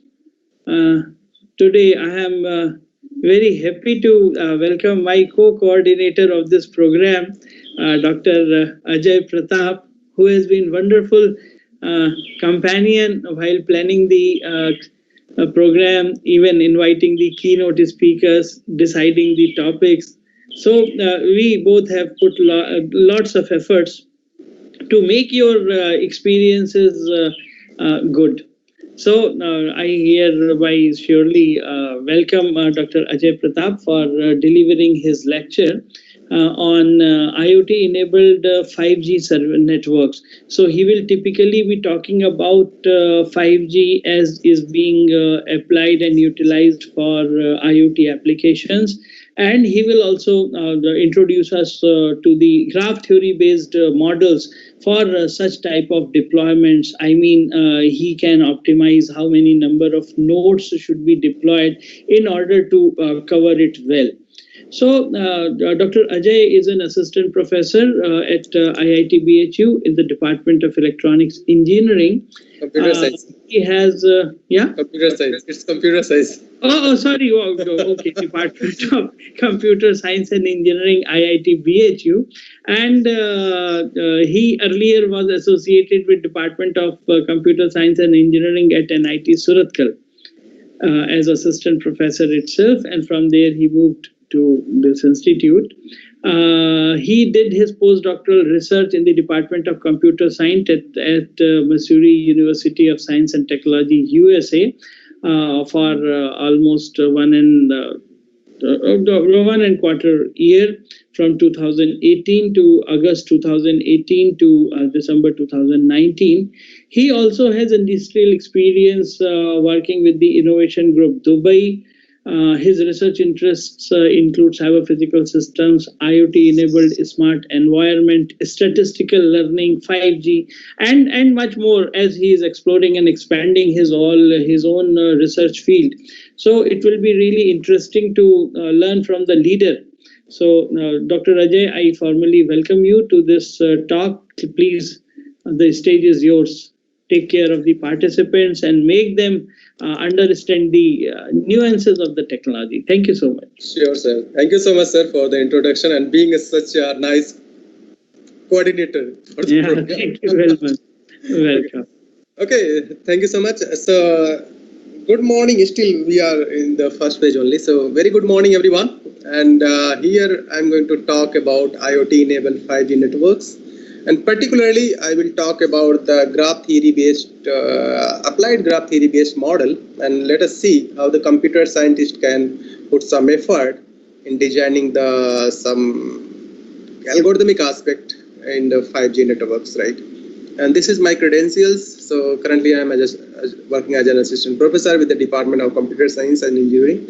And this is my email ID in the case if you need any type of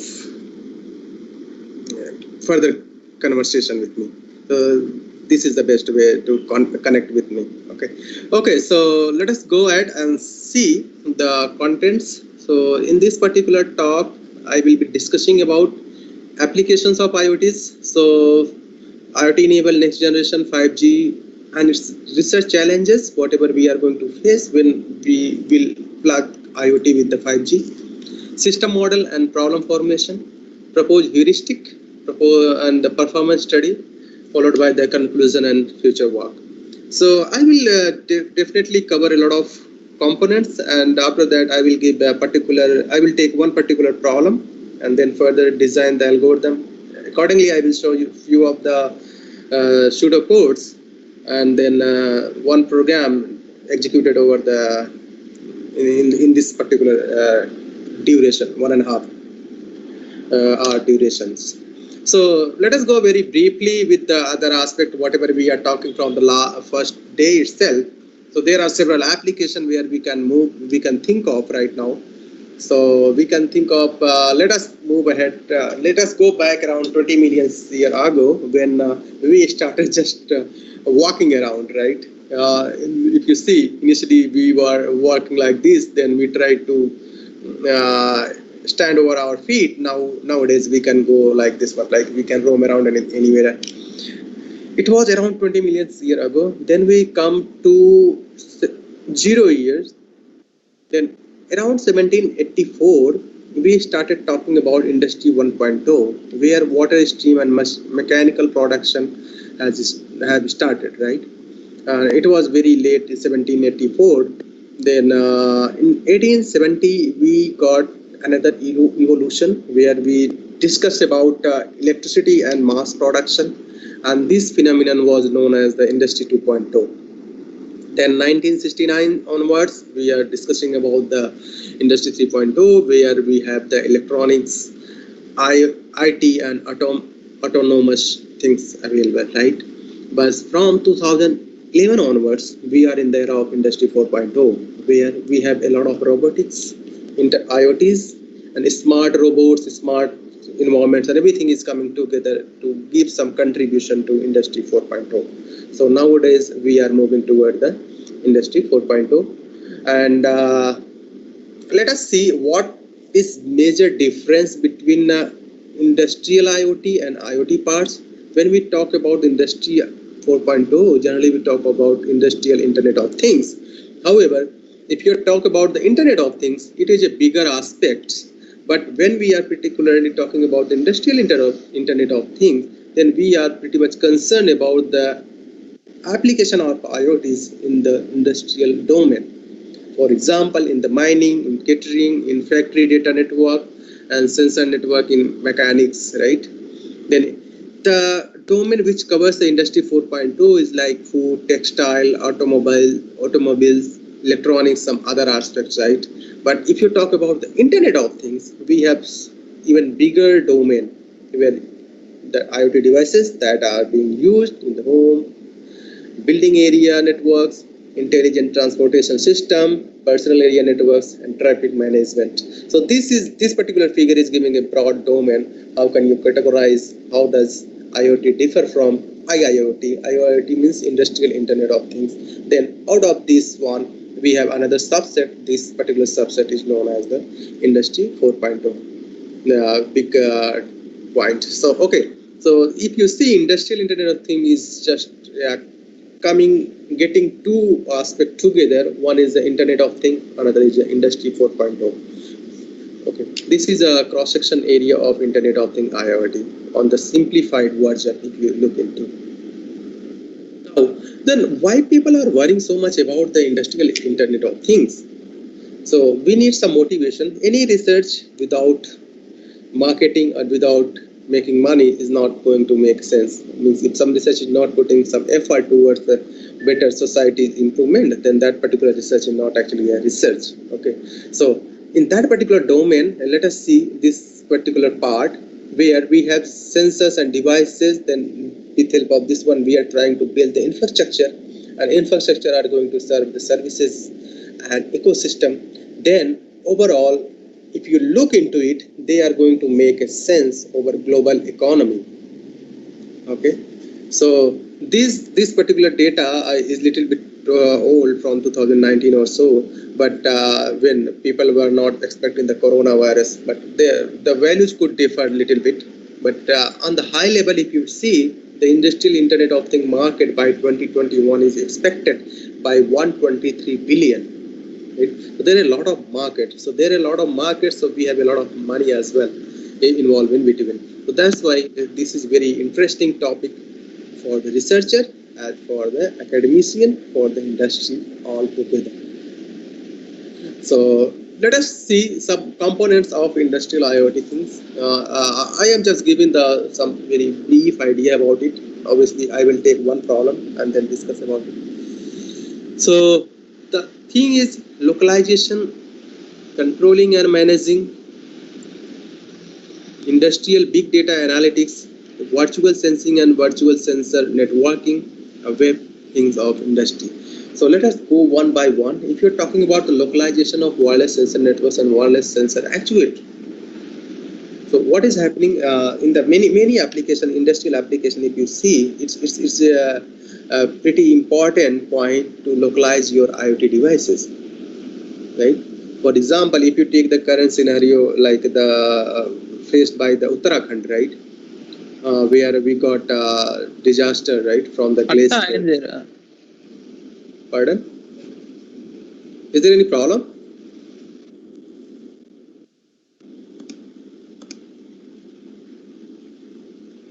Okay. So what we got to know, if you had some smart system, it could have a predictor earlier. So a lot of things could have saved, right? So in the main problem occurs where we cannot deploy the actual sensors due to some reason, maybe the infrastructure or wiring, maybe any reason, right? So localization is the one problem which we need to look into. Then controlling and managing cyber physical system, how you're going to actuate, how you're going to manage the whole model using the IoT or industrial IoT things. And obviously we are talking about the industrial aspects, so a lot of data will be created. So how you are going to compute those data to make sense to control the system and apply it. Then other part is virtual sensing and virtual sensor networking. This concept is coming where we cannot actually physically deploy the IoT devices. So can we deploy the virtual sensor over there to get the data? For example, to get any data from the sea, it's not very feasible to deploy the physical sensor. So deployment of virtual sensor is encouraged over there. Then other aspects, like we are pretty much aware of web of things where industry will play a role. But in today's topic, particularly, I will be talking about three major components. One is computation, controlling, and communication. These three components I will be talking about towards the next 1 hour. And out of these, if you see how the cyber physical systems are connected with each other, they are actually closely related with each other. Cyber means if you have something, okay, cyber is making a sense between the communication and computation. Physical means you are going to make a sense between computation and controlling. How you are going to control your system. That physical thing is making sense over there. And system is making sense between the communication and controlling part. And overall, if you see, all three components are coming together to make relevant information out of it. So that is the broader aspects. So any particular framework is not completed until you have computation, controlling, and communication part. So all three components are pretty much important, and obviously I will be talking about these components only. So let us take some more example and try to understand these three components over here. So fog-enabled IoT framework, that is another emerging area nowadays, where people are expecting delay-sensitive tasks cannot be computed over cloud. To compute those tasks, we need a middleware, and this middleware is coming from as a fog layer that will compute the task near to the generator itself, maybe the IoT device or some, and then either resultant will be sent to the cloud or it can be sent to the respective requester. So here you can see, if you see these three components, computation, controlling, and communication, all three components are available over here, right? So computation part being done at fog layer, a communication part being done either based on 4G or 5G, right? So whatever controlling would be done, controlling may be done at the lower level or at the higher level as well. So it depends which kind of application you are going currently executing with. So these three components are pretty much important. Let us take few more examples, motivational example, then we'll come to the particular problem. Now another part is healthcare 4.0. People are talking nowadays. So if you take the example, due to the coronavirus or some other diseases where you cannot physically visit to the hospital, right? So can we make a system where even being at your home, you can get the sophisticated treatment? And this is possible.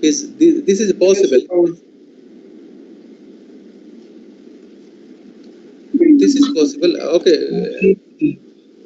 Could you mute them? I think someone is unmuted.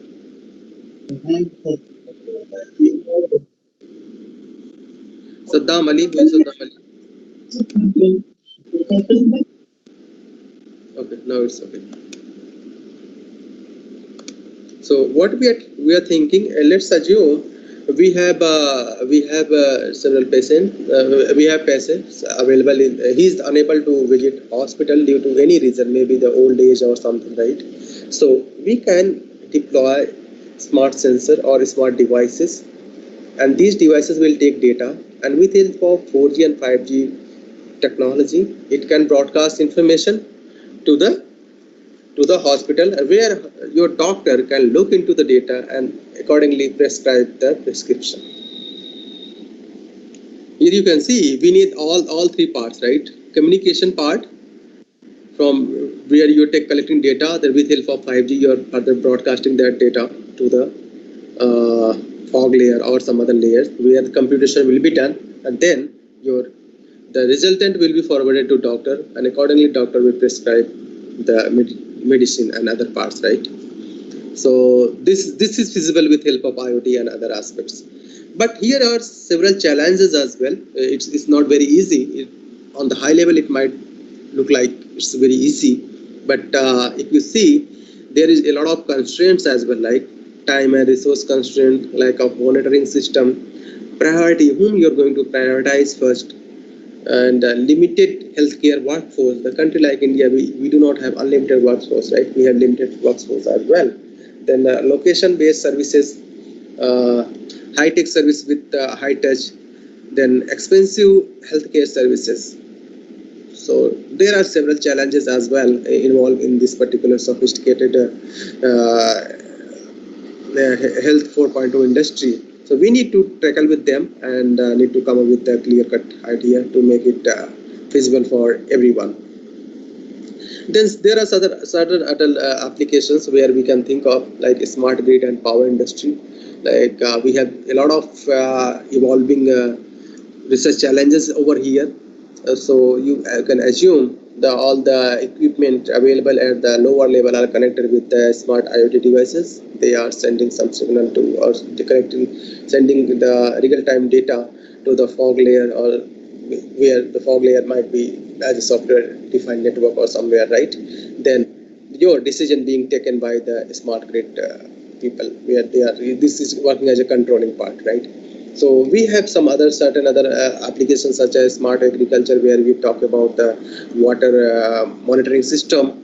Rather farmer visiting to the site, he can get the information even being at home itself, right? Where you will have several sensors deployed near in the region, and the sensor will take the soil and other condition, and in the real time they will send the information to controlling device. Something.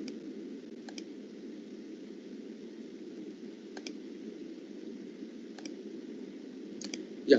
So let us move ahead. The smart transporters, there is other thing, like how can you predict the traffic condition in a particular region, given that there is some set of power, some set of traffic available at one particular place. So that this is also a kind of application where we can think of. There are other applications like efficient waste management, where you can automatic thing can be done, right? If waste is collected over there, then the signal could go to the controller through the cloud service provider to the controller, and then controller can send the truck, and they can collect the garbage and go and put somewhere where it is supposed to be, right? So this is another aspect where we can think of. Okay, there are even thousands of applications right now, right? I highlighted a few of them. There are other applications as well, like smart greenhouse gas control, smart water management, mining, food industry, advertisement industry, third-party delivery, and smart parking, even several more. So, given that, even having said that, we have several applications. Now let us move to the particular problem which I will be talking about. Now, this particular problem, this particular phenomenon, I am going to start with the Jadid faith, which says that all things are connected through the force. Actually, this is, I do not believe in Jadid faith actually, but it is pretty much close with whatever we are doing nowadays.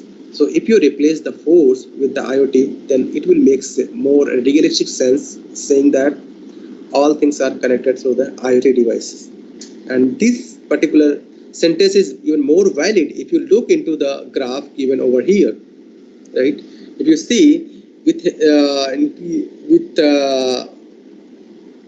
years, number of devices increasing exponentially. If you assume 1950 to 2050, 1950 was around 5,000 devices. If you assume by 2050 how much devices will we have, it is even more than 100 billion devices. So do you think serving these devices would be very easy? It won't be very easy actually, right? So to make another, even by 2020 it was around 30 billion, right? So to fulfill these requirements, we are moving towards another direction, and this particular direction is known as the 5G evolution.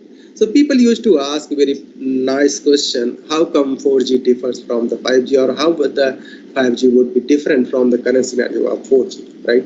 So here, with help of this pictorial representation, I will try to make you convinced somehow.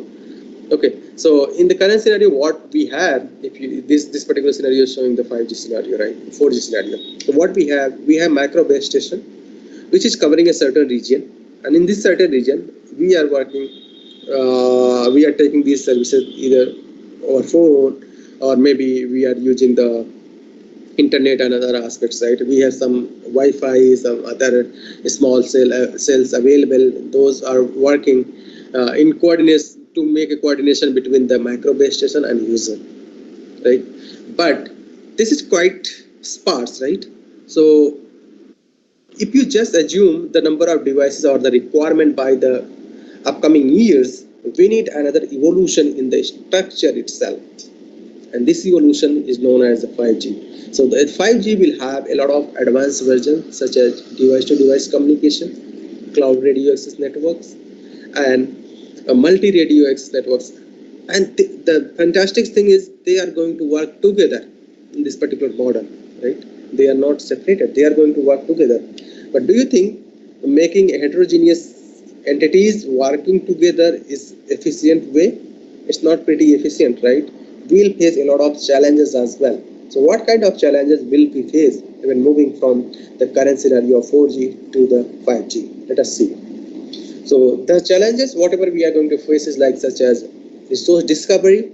So where you are going to discover the required resources to serve the user or to serve the required services.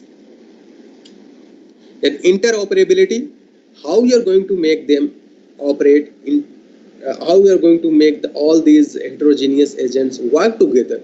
That is another challenge, right? Because if you talk here, the heterogeneity means device-to-device communication will technology will work together with the small cell access point technology. Then, if you are getting something out of it, don't you think these heterogeneous agents will make create a lot of problem?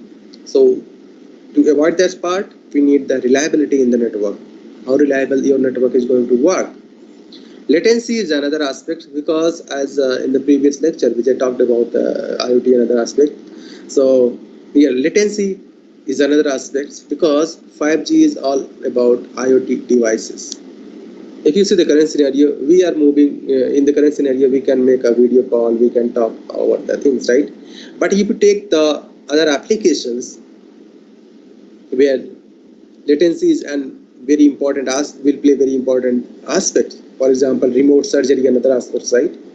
Then we do need another dimension, and this dimension will come from the 5G. Then just going quickly, some other challenges such as communication, computation, energy security, and fault detection and reconfiguration. So there are even 1,000 more research challenges available, but out of them, I will discuss. It's very difficult to discuss everything within one shot. I will just discuss few of them, and accordingly, I will give a direction, algorithmic model to solve this particular research challenge. Meanwhile, if you have any doubt, you can raise your hand and you can ask questions, right? So the objectives are, in this particular talk, the main objective is like joint task throughput and resource efficiency maximization in presence of several constraints. Those constraints are task deadline, associativity, interference, and heterogeneous resource demands. So here, we have two main objectives. One is the task throughput maximization, and along with that we have resource efficiency maximization as well. But while achieving these objectives, we have certain constraints. Constraints are each task is connected with a particular certain deadline. We are not supposed to execute a task beyond a deadline, because if something is getting executed after deadline, it is not going to make sense to us, right? Associativity, how things are coming together to solve the objective. And interference means while serving one device, there another service provider or another access point may create interference to it. And as applications are different, applications are heterogeneous in the model, then they will ask heterogeneous resources as well. So how you are going to fulfill those resources, heterogeneous resources? Let us see. In these particular objectives, we looked into some other existing approaches available in the literature, and we found out that by 2020 actually, this was the first paper where we discussed about this particular concept. So we talked about how you're going to make sense in priority-based radio and computation resource provisioning when we have heterogeneous agents. Heterogeneous agents could be fog access points, and these fog access point and IoT are going to work underlying 5G cellular technology. And none of the existing approaches have solved this particular problem by then. And we model this problem with help of graph theory-based approach. So quickly, let us look into some other existing approaches. So in 2019, Fakrul et al. Proposed a matching theory-based pairing model for resource allocation in fog access point model. In 2018, Wu et al. Proposed joint radio and computational resource allocation in the IoT for computing model. In 2018, Wu et al. Proposed an optimization resource allocation framework for IoT-enabled fog access radio network. In 2019, and this paper was published in IEEE TMT, Wang et al. Proposed delay-aware resource allocation approach for fog-enabled networks based on greedy heuristic approach. So let us see. Keeping this one, then we figured out that the main challenge would arise when we'll try to prioritize some tasks. So we formulated the objective as we need to priority-based radio and computational resource provisioning in the fog access point model, and fog access point model is serving to the IoT request, and everything is working underlying 5G cellular technology. That was the objective over here, and none of the existing approaches have solved this particular objective. So particularly the main contribution with this work was what we have solved is like we formulated the task throughput and resource efficiency maximization in presence of priority based resource demand, deadline and interference constraint all together as an optimization problem. And this optimization problem was not very easy to solve. It was pretty difficult, and we also proved that this formulated problem as the NP hard. If you are interested, the proof was a little bit elaborative, so if you are interested, we can take this particular discussion offline. But if time is available, then we can discuss over here as well. Then having said that, we come up with the idea of graph multi-coloring based heuristic to solve the problem. Then demonstrated the effectiveness of proposed heuristic using theoretical, experimental, test bed, and comparing with the other existing approaches available in the literature. Now let us see the actual system model. So we took a particular application like a smart city application where we have several IoT devices deployed. Then we have one base station that can cover a certain region in the smart city application, and base station can work as a mediator between fog access point or fog computing node. So the main aspect of including fog over here is to enable the computation power. My IoT device is not so strong enough that it can compute all kind of tasks within certain deadline. So the computation is so one more thing people generally get confused with, like what is basic difference between the IoT and sensor? So believe me, both are different, right? So if we were talking 2018, 2010 onwards, then it was sensor. Nowadays it's IoT. So IoT is a little bit more intelligent, quite more intelligent compared to dumb sensors. Sensors are dumb, right? But IoT are intelligent, right? But these IoT devices are not so intelligent that they can compute a very huge amount of tasks. So to compute the task, we need some server or some device where we can offload the task. But even the uploading task to the server or to the any other entity, we need to first broadcast the sense data to that particular node, right? And how can we do? We can do with help of base station. So what is happening? We have set of IoT devices making requests to the base station for the execution of task. Then base station is getting some particular node where it can offload the task. And this phenomenon is going to work all together. Now, if you see the aspect of 5G, 5G is being executed at base station. So here what is happening? We took one concept out of it, that is a physical resource block.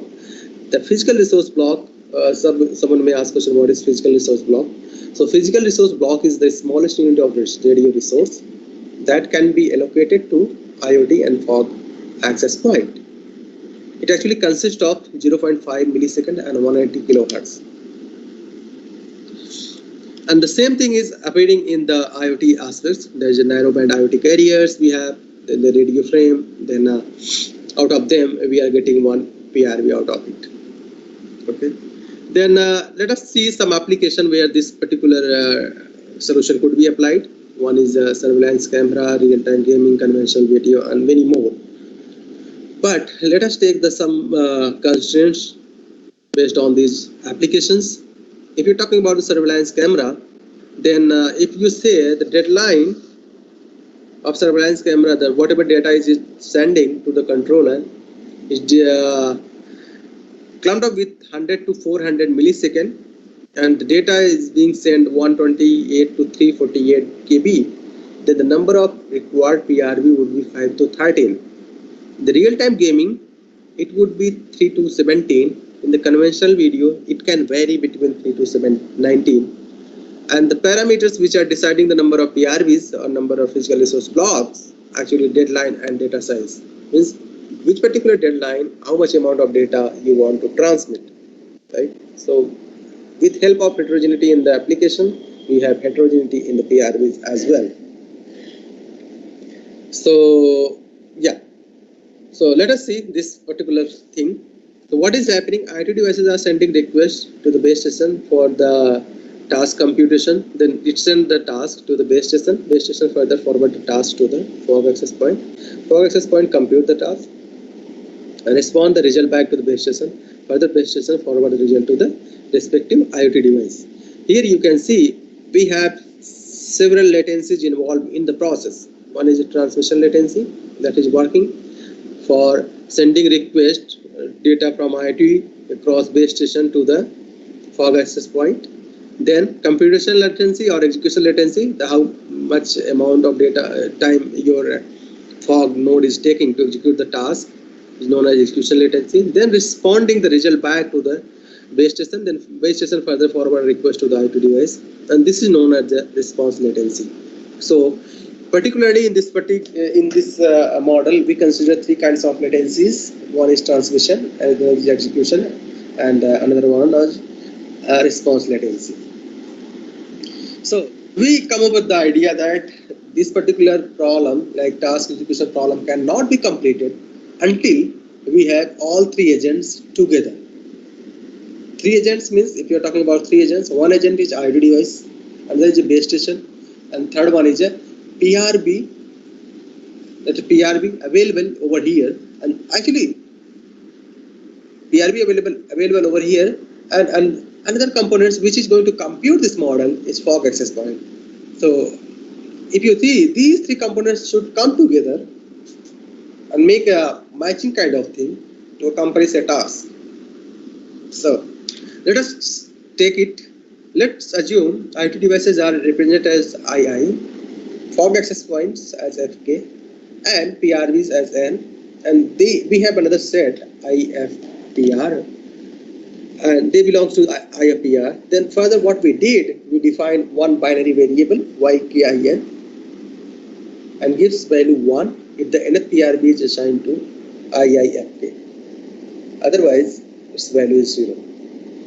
So we said, if there is a matching between, if all three agents are coming together, then its value will be 1, otherwise value will be 0. And this is simply a binary variable. Then we also saw IoT and FAP match. We said, if some task is able to offload at the respective fog access point, then its value will be 1, otherwise we give another value that is minus infinity over here. And now we formulated the problem. And the problem was task throughput maximization. And we defined task throughput as summation of the IoT FAP match. And we tried to do this one. So this is metric where we're saying this value would be 1 if all three components are coming together, otherwise its value would be minus infinity. Now let us look into the system model. To achieve maximum task throughput, we've said we are trying to maximize eta y. Eta y is this value, is task throughput, with certain constraints. Constraints were latency. As we say, if you are going to compute a task beyond the latency part, it is not going to make sense, right? So my task should be computed within a given deadline. And these deadlines are coming from transmission latency, execution latency, and response latency, whatever we saw earlier. But we also took some assumption in order to solve the problem, because it was not very easy to solve the problem. So the assumption was, we assume that a task can be offloaded to a single FAP at a time, and any two neighboring FAPs can create interference to each other's serving IoT devices. That was interference constraint.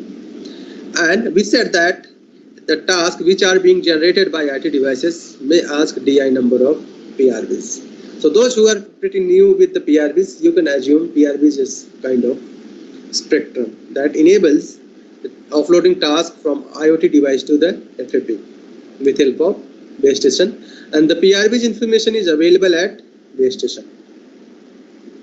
Now, this is the optimization problem. The optimization problem which we looked into is maximizing task throughput with several set of constraints. The constraints were deadline. We are saying transmission, computation, and response latency should be coming all together. They should all together come within the deadline. Associativity constraint, we are saying one IoT device can be associated with one FAP at a time. Means it can offload task to one FAP at a time. Interference, we are saying one serving device, one device which is sending something to the base station, at the same time on some PRB, at the same time if another IoT device is also sending the data on the same PRB or the same bandwidth to the same base station, then there is a high chance of interference. Okay, so we said interference is a big challenge over here. Then we further categorize these tasks into two categories. One is the high priority, another is the low priority. In the high priority, we said that the allocated PRBs or spectrum should be equally whatever demand being generated from the devices. However, if a low priority task is there, then we can somehow allocate less number of PRBs as well. Okay, so just give a notion of high priority and low priority tasks. We can understand in this way.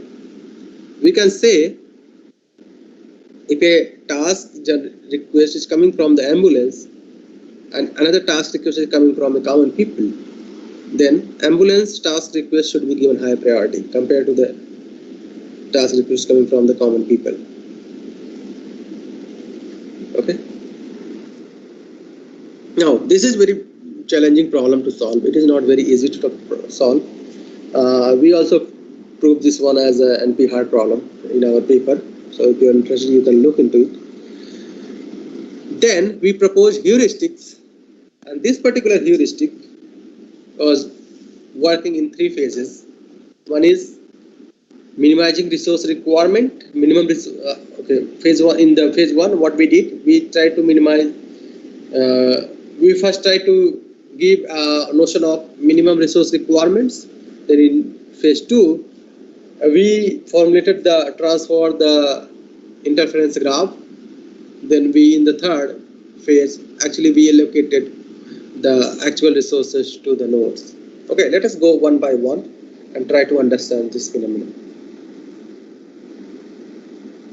Okay, let us assume we have 5 fog access points available in the network, and total resources that we have, resources means number of PRVs that we have right now, are 7. And number of FPVs are represented as capital A, B, C, D, E, and PRVs as small a, B, C, D to G. Okay, let us see this pictorial representation so that you can understand in a better way. So we have assumed for access point A, B, C, D, E, they are in this particular architecture, and minimum required resources at each node, like for access point A is 2, for access point B is 1, C is 1, D is 2, and E is 1. Along with that, we have maximum quota at each FFE as well, and the maximum quota is bounded with the 32233. So what is notion of these 2 terms over here? These 2 terms are representing the minimum. If you are talking about the minimum required resource, means how many resources is required to serve the high priority task. And in the maximum quota, it means how many number of maximum requirement do you have, or a particular FFE have, to fulfill the task requests, and those tasks could be either high priority or low priority. So minimum requirement is high priority, and this is the total required request, means combining low priority as well as the high priority. So if you just sum up the minimum required resources over here, it is coming at 7. 2 plus 1 plus 1, 2 plus 1, right? And luckily we have 7 PRVs as well. So we can fulfill the requirement by allocating the required number of resources to each FFE. But do you think that would be a sophisticated way? It won't, because in that particular scenario, what will happen, we won't be fulfilling any lower priority task request. So can we make it better? That is the question that we try to solve. If we make it more better, it would be good enough for us to fulfill the maximum quota at each FFE. Here quota means the spectrum or the required PRVs at each node. What we did over here, we transformed this particular deployment theme into the graph. I hope you all are aware of graph. What is graph? So if not, let me give a very high level view. The graph is a interconnected set of vertices and nodes pair. Set of vertices and edges. Okay, and these vertices are connected with the edges, right? For example, if you take this particular phenomenon, here vertices are represented with A, B, C, D, E, and edges are connecting to all these nodes or these vertices. A and B are connected with this particular edge, A and C is connected with this particular edge. So what we did, we transformed the deployment of FFPs in the interference graph. And the phenomenon is, if we say all the FFP will be represented by the node in the graph, and if any 2 FFP is sharing a common region, then they may create interference to others. That's why there should be an edge between them. So likewise, what we can see over here, A is connected with B. A and B both are sharing the common region. A and C both are also sharing the common region. That's why A and C both has And also B and C are sharing the common region. That's why there is a triangle between A, B and C. However, B and D has just one edge, C and E has just one edge. Now what we try to do over here, we try to label them. Label them with help of minimum required resources and maximum quota. So we label with, for example, the first notion, this one is representing the minimum requirement, 2, maximum quota is 3, 2, 3. Accordingly for B, 1, 2, minimum requirement is 1, maximum quota is 2. Likewise, what we try to do over here, we first try to fulfill the minimum requirement of each node. So how can we do? Here we already saw, if you just simply go and give the requirement, you can fulfill the minimum requirement. But what about the maximum quota? Or we can fulfill the minimum requirement, it means we can serve the high priority task. But what about the lower priority task? Can we do better? Yes, we can do better, right? So how? How can we do this one in the better format? So what we did, we split this particular graph into the derived interference graph and said the node which is asking for and we split each node into the click of size, the required resources to respective node. So for A, we convert this A into 2 nodes. Why? Because the requirement is 2. So we split into click of size 2, A and A dash. Now borrowed all the previous edges from the previous graph itself. Okay, A is connected with A dash, and other parts like A is also connected with B, A is also connected with C. Likewise, A dash will be also connected with B, A dash will also be connected with C. We did so because we also want my interference constraint should be fulfilled. Likewise, if you see D is connected, we split into 2 particular parts, D and D dash, and said they create a click of size 2, and we borrowed the previous edges from the previous graph. Now we are going to apply the graph theory based model over here. Okay, on the derived interference graph. Okay, so let's assume this is the particular graph. Now you are asked to apply the graph coloring model over here. So what is graph coloring model or graph coloring problem? We need to color all vertices given in the graph with the minimum color in such a way that any 2 adjacent vertices will not share the same color. That is a graph coloring based problem, and this is very hard problem to solve. Actually, K coloring problem is NP complete problem, right? So it's not very easy to solve. So what we try to do, we try to apply some heuristic, and heuristic was based on maximal independent set based model. Okay, so what is maximal independent set, MIS based approach? It is independent set that is not a subset of any other independent set. So what is independent set?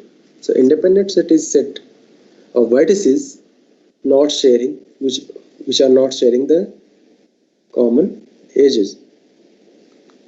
So we try to find out non-adjacent vertices and assign a color, smallest available color. This is the one way. There are several ways as well, but what we try to do, we try to find out the set of vertices, and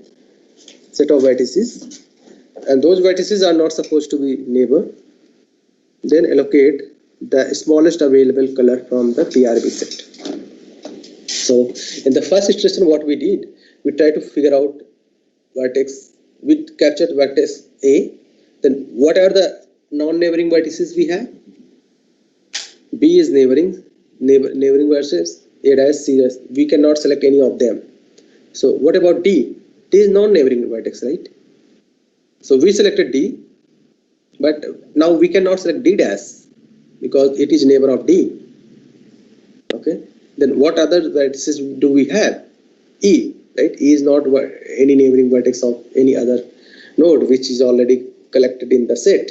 So the now set becomes MIS become maximal independent set becomes ADE, and obviously we cannot add any other vertex in this particular set as well, right?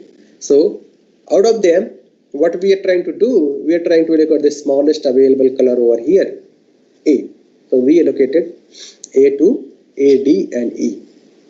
Now we tried to go ahead, figure out another independent set, maximal independent set that is not already selected. So what are those? If we are going to select A dash, what are the non-neighboring vertex to A dash? It's D dash only, right? We cannot select B and C, and we cannot select ADE as well because ADE have already selected, and we cannot select BC because BC is a neighboring vertex of A dash, neighboring vertices of A dash. So we figured out that D dash is non-neighboring vertex of A dash, so we allocated color with the B. Now what about B and C? We selected B, but do we have any neighboring vertex which is not already assigned with any color? We do not have. So we simply said, okay, C, color C or PRBC will be assigned over here. Now we left with only one vertex and we allocated color DO. So the takeaway message from here, if you see, only 4 colors or 4 PRBs are sufficient to fulfill the maximum minimum requirement of each FAP or each node. So remaining 3 PRBs could be used or could be utilized to fulfill the maximum quota. Initially, if you see the problem which we started with this problem, and we said if this is the model and this is the requirement, then we need at least 7 PRBs to fulfill the minimum requirement, right? But by applying the heuristic, we got to know this requirement, this 7 requirement, the requirement of 7 is fulfilled just within 4 colors or 4 PRBs. That's fantastic algorithm we have, right? Now the remaining part can be used, remaining PRBs can be used to fulfill the maximum quota. Okay, as we also need to look into the algorithmic aspect. So this is the algorithm. The algorithm is whatever we discussed over here is simply given here. So what we did, let me go very quickly. We derived the interference graph GVE, and minimum requirement of PRB is given at DV min to each vertex, and PRB set is represented with PR and L equal to 5. Then what we did, we tried to figure out one MIS in each iteration and allocated the available color, smallest available color, and the same thing is given over here. Same algorithmic aspect is given over here. So whatever I just explained with help of example. Okay. Now, so based on this one, we got to know these many number of PRBs we need to fulfill the high priority task requests. But what about? But we did not talk about anything for the maximum quota. So now my opinion is, let us move ahead and see the maximum quota part. By the way, this particular algorithm is also available in one of my published papers as well. I will share the content later on. Now, what we got to know in the second phase, we tried to transform the interference graph, and what was the main motivation behind it. In the first phase, we tried to know how many number of PRBs do we need to fulfill the minimum requirement or to serve the high priority task. Now, to serve the high priority task as well, what we did, we said each FAB is serving 2 kinds of tasks. One is low priority and another is high priority. So let us split each node into 2 dummy nodes. And one dummy node will represent steady FAP, another dummy node will represent elaborated. Actually, indirectly we are directly we are splitting each node into a clique of size 2 and borrowing all the previous edges from the previous graph. And we said steady FAP represents the minimum resource requirement for higher priority tasks, as you know, An elaborated FAP represents the remaining resource assigned for the lower priority task. Okay, now the problem became very interesting. Let us solve it. So if you derive this graph into the study and elaborated one, we got another derived interface graph over here, and we borrowed all the previous edges from the previous graph and making a click of size 2 for each node. Okay, so this is the very simple algorithm which helps us to do so from extracting another transform graph based on the previous graph itself. Okay, so this is based on demand. What we try to do, we transform the graph into another graph, and the main high level view was to split a node into 2 subnodes and connect them, and also connect them with the previously connected nodes. If you take the example of D is connected with B. So what is happening? I am splitting D into 2 subnodes, study and elaborated, DS and DE. They are connected with each other, but they are also connected with B, right? So because we also split B into 2 subnodes, B dash and BE.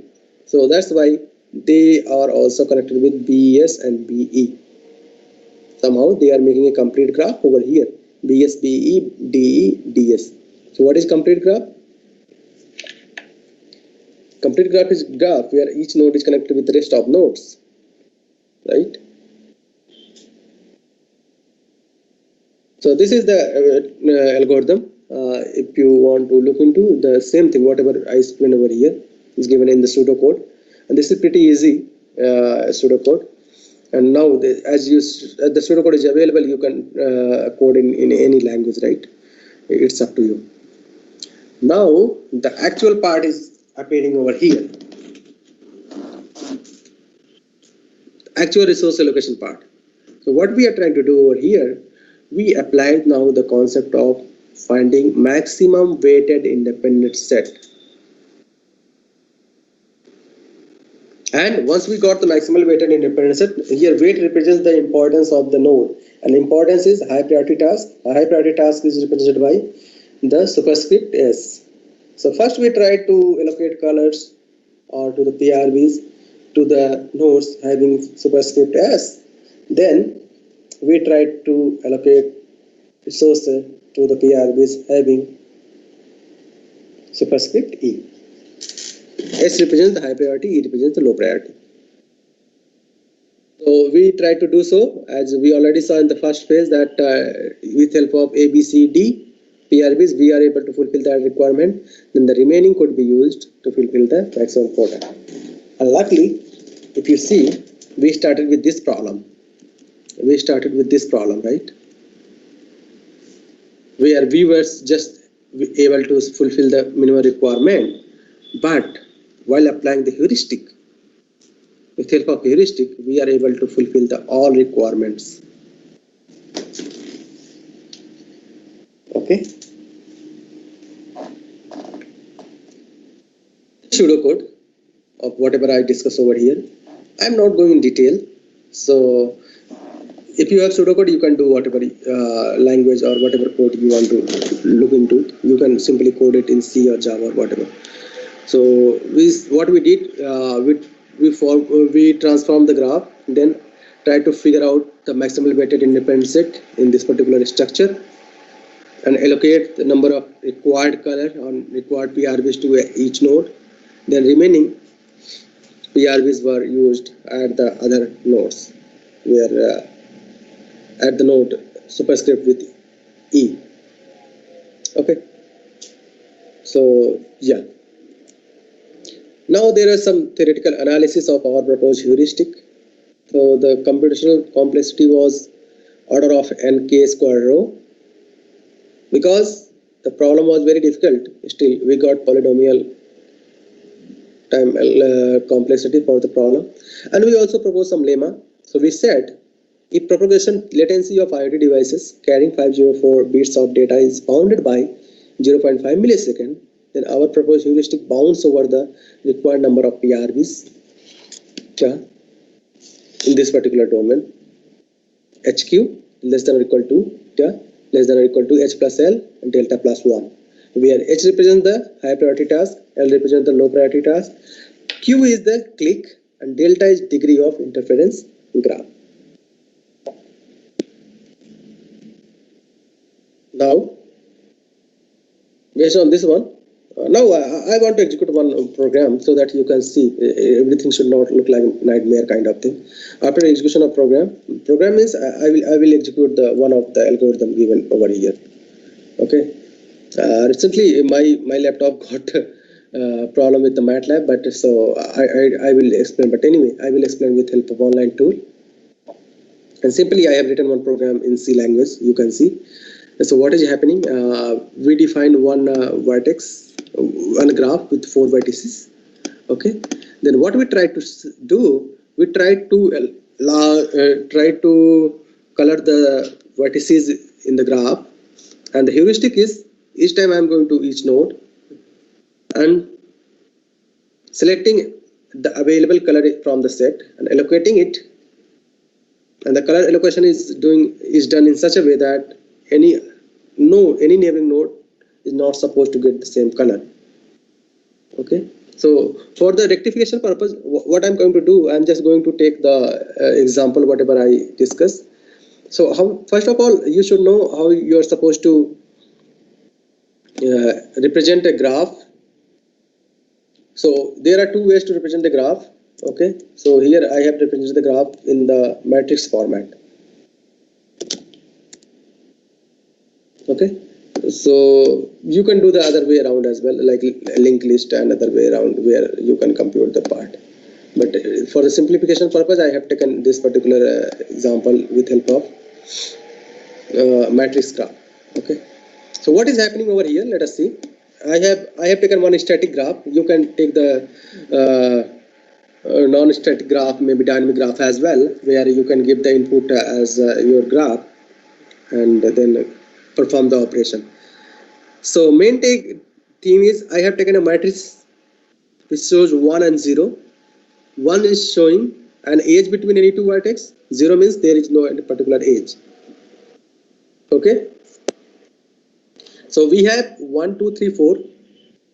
4 cross 4 matrix means we have 4 vertices. So vertices, let's assume vertices we are trying to, first let us assume understand the graph structure, then we'll try to execute the algorithm.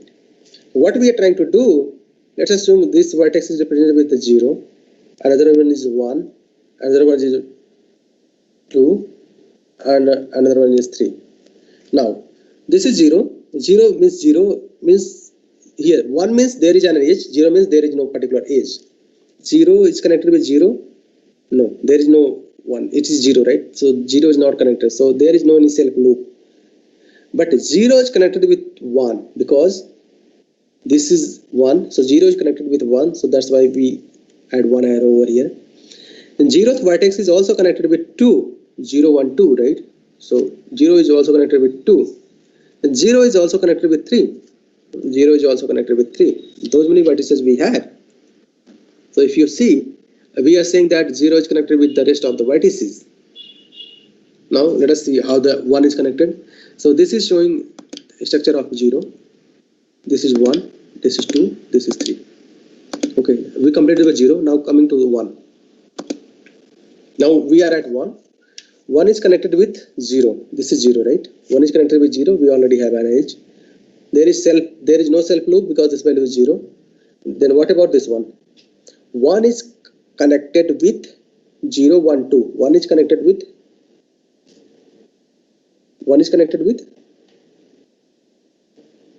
2, right? 1 is connected with 2. Okay. But 1 is not connected with 3 because this is 0. And what about this one? We are coming to 2. We are at 2. 2 is connected with 1. 2 is also connected with 0, 1, 2. So indirectly, if you go ahead, so the whole structure would be like this. So let me simply draw it because we have just another 10 minutes. So let me draw it and see how does it look like. So graph would be, based on this code, my graph will be look like something this. Let me draw it quickly. New. So it will look like 0, sorry.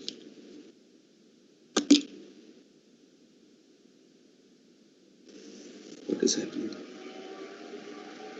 Let me restart it. The graph will look like something this.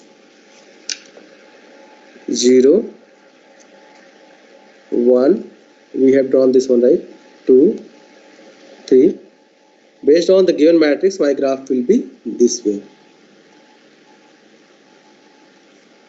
Now we need to perform the coloring on this particular graph. So how can we perform? We went to 0th vertex, applied color 1 to avoid any kind of problem. We applied color 1. Color is indexed from in numerically itself, right? Then we went to vertex 2, 1. We cannot apply the color 1 over here. Why? Because 0 has already got it and 0 is a neighbor of it. So we applied 2. Then moving to 2, what color could we apply? We already applied 1 and 2, so we are supposed to apply the another one, that is 3. What about 3? We can apply 2 over here because 2 is not neighboring node, but we cannot apply 1 and 3 because 1 and 3 both have been applied to the neighboring node, so we can apply 2 over here. So this is the approach, and this is the code which I'm going to show over here. This particular phenomenon being followed. So I'm not going into so much details. What we are doing, we are going to the node by node. We are going to each node and looking its neighbor. Whatever color is available is not already allocated. We are trying to allocate that color. That much we are trying to do over here, right? So based on this one, we are trying to find out which particular color can be allocated to a node. Okay, simple for loop, 2 for loops. Then we are trying to say that is allocated, a particular color can be allocated given that that particular color is not already allocated to any neighboring nodes. Okay, so this heuristic being followed, and at the end we try to compute the program. And if you see, if you're going to compute the program, we'll get the solution something like this. And it is saying 0th vertex is got with 1, 2 is got with 2, index 2, 3 is got with 3, and again 0, 1, 2, 2 got 3, and 3 got with 2. So whatever we just explained over here, 1, 2, 3, 2, right? So same code. So you can do this is simple program, right? So once you got the concept, this will not take any very major aspect out of it. You can simply code it in any language, whatever you're comfortable with. But the problem will come, how you're going to initiate those models, how you're going to plug those models into the 5G architecture, 5G models, right? So for that purpose, you need to give some other notion, and those notions are coming with some set of parameters that we need to consider. So what we did, we considered 100 PRBs available in the network if my network provider is working at 20 megahertz, and total latency requirement of each IoT device is randomly distributed between 0.1 to 5 minutes, and CPU is available at FFP is 1.4 gigahertz. In computational complexity of each task is 10 computation cycle per bit. Okay. Given that, then we try to define the utility. Utility is showing that ratio between assigned PRBs to the required PRBs, and we draw the results. And we found out and we also designed one under algorithmic another term over here, interference edge density. Those who are aware of random graph, you might be knowing, but if you do not have idea, interference edge density we designed as a ratio between actual edges to total possible edges. Total possible edges in any graph is NC2, so that's why we have given VC2, and E is the actual edge available in the graph. Then here the main observation is, with help of this one number of FABs, we got to know as the interference edge density increases, utility decreases actually, because we cannot reapply the same available color to the other nodes as well. Then we also observe with the increase of PRB, utility increases as well, because if we have more PRB, then we can serve more tasks. If we can serve more tasks, utility will go high. That's the observation. The other observation is the number of FAP increases, the average PRB efficiency also get increases because we are trying to reuse the same PRB in the network. That was the main motion. And now this was from simulation result, right? This was from simulation part. Now what we tried to do, just 1 second. Now what we tried to do over here, we tried to figure out the average PRB. This is done. Now we try to implement the algorithmic aspect on the real test bed. And this particular test bed actually we define a prototype, and the prototype was consisting of Raspberry Pi, laptop, and the mobile phone, and under Raspberry Pi working as a FAP. And these devices such as mobile IoT devices and Raspberry Pi, they worked as a IoT device. They were sending some signal, some data to the another Raspberry Pi working as a FAP. And we try to calculate the total latency in the network. And we found out a pretty inspiring result, and it said that experimental result is giving better compared to prototype results, and the main reason was laptop and smartphones were not dedicated IoT devices. They were also performing several other tasks in the backend. That was the main reason for getting such fluctuation results. We also compared with the other existing approaches, and we got to know this approach performed around 35% to 40% improvement over the other existing approaches as well. And the main reason was reusability of the same resources in the network. We also took some real data, and this data was from Australia, metropolitan Melbourne, Australia, and we got to know that the coverage area is bounded between this particular data where we took from is 500 meter, and this area were covered by 94 FAPs and 125 IoT devices. Latitude and longitude is given over here. The red part represents the IoT device, and blue part represents the fog access points. And then we try to evaluate our proposed heuristic over here and got to know with increase of PRVs, throughput converges to constant value.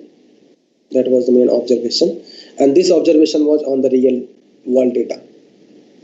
So our approach is also applicable in the real-time scenario, given that we are able to justify or we are able to tune the real-time parameter with the algorithm.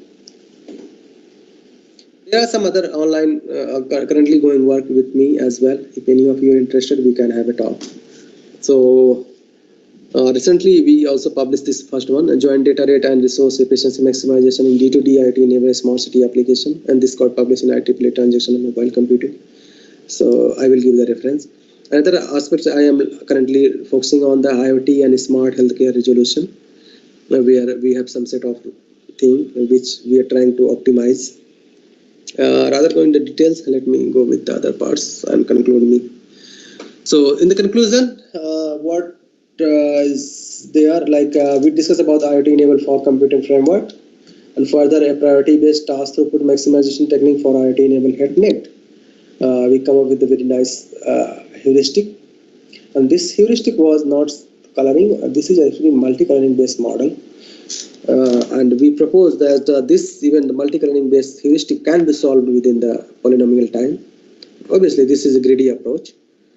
Then we demonstrated the effective of different parameters over the utility and latency through experimental result, prototype implementation, and comparing with the other existing approaches available in the literature. There are a lot of future scope right now. This was very preliminary result which we got. So their approach could be how you're going to handle the dynamic structure of network, where the with a varying traffic rate and non-uniform computational capability enable FAPs. The other part is how you're going to balance the load among or across the FAPs. Obviously, we need the distributed algorithm to do so. Then other is the error prediction and alarm system. We need to. Please mute. Who's unmuted?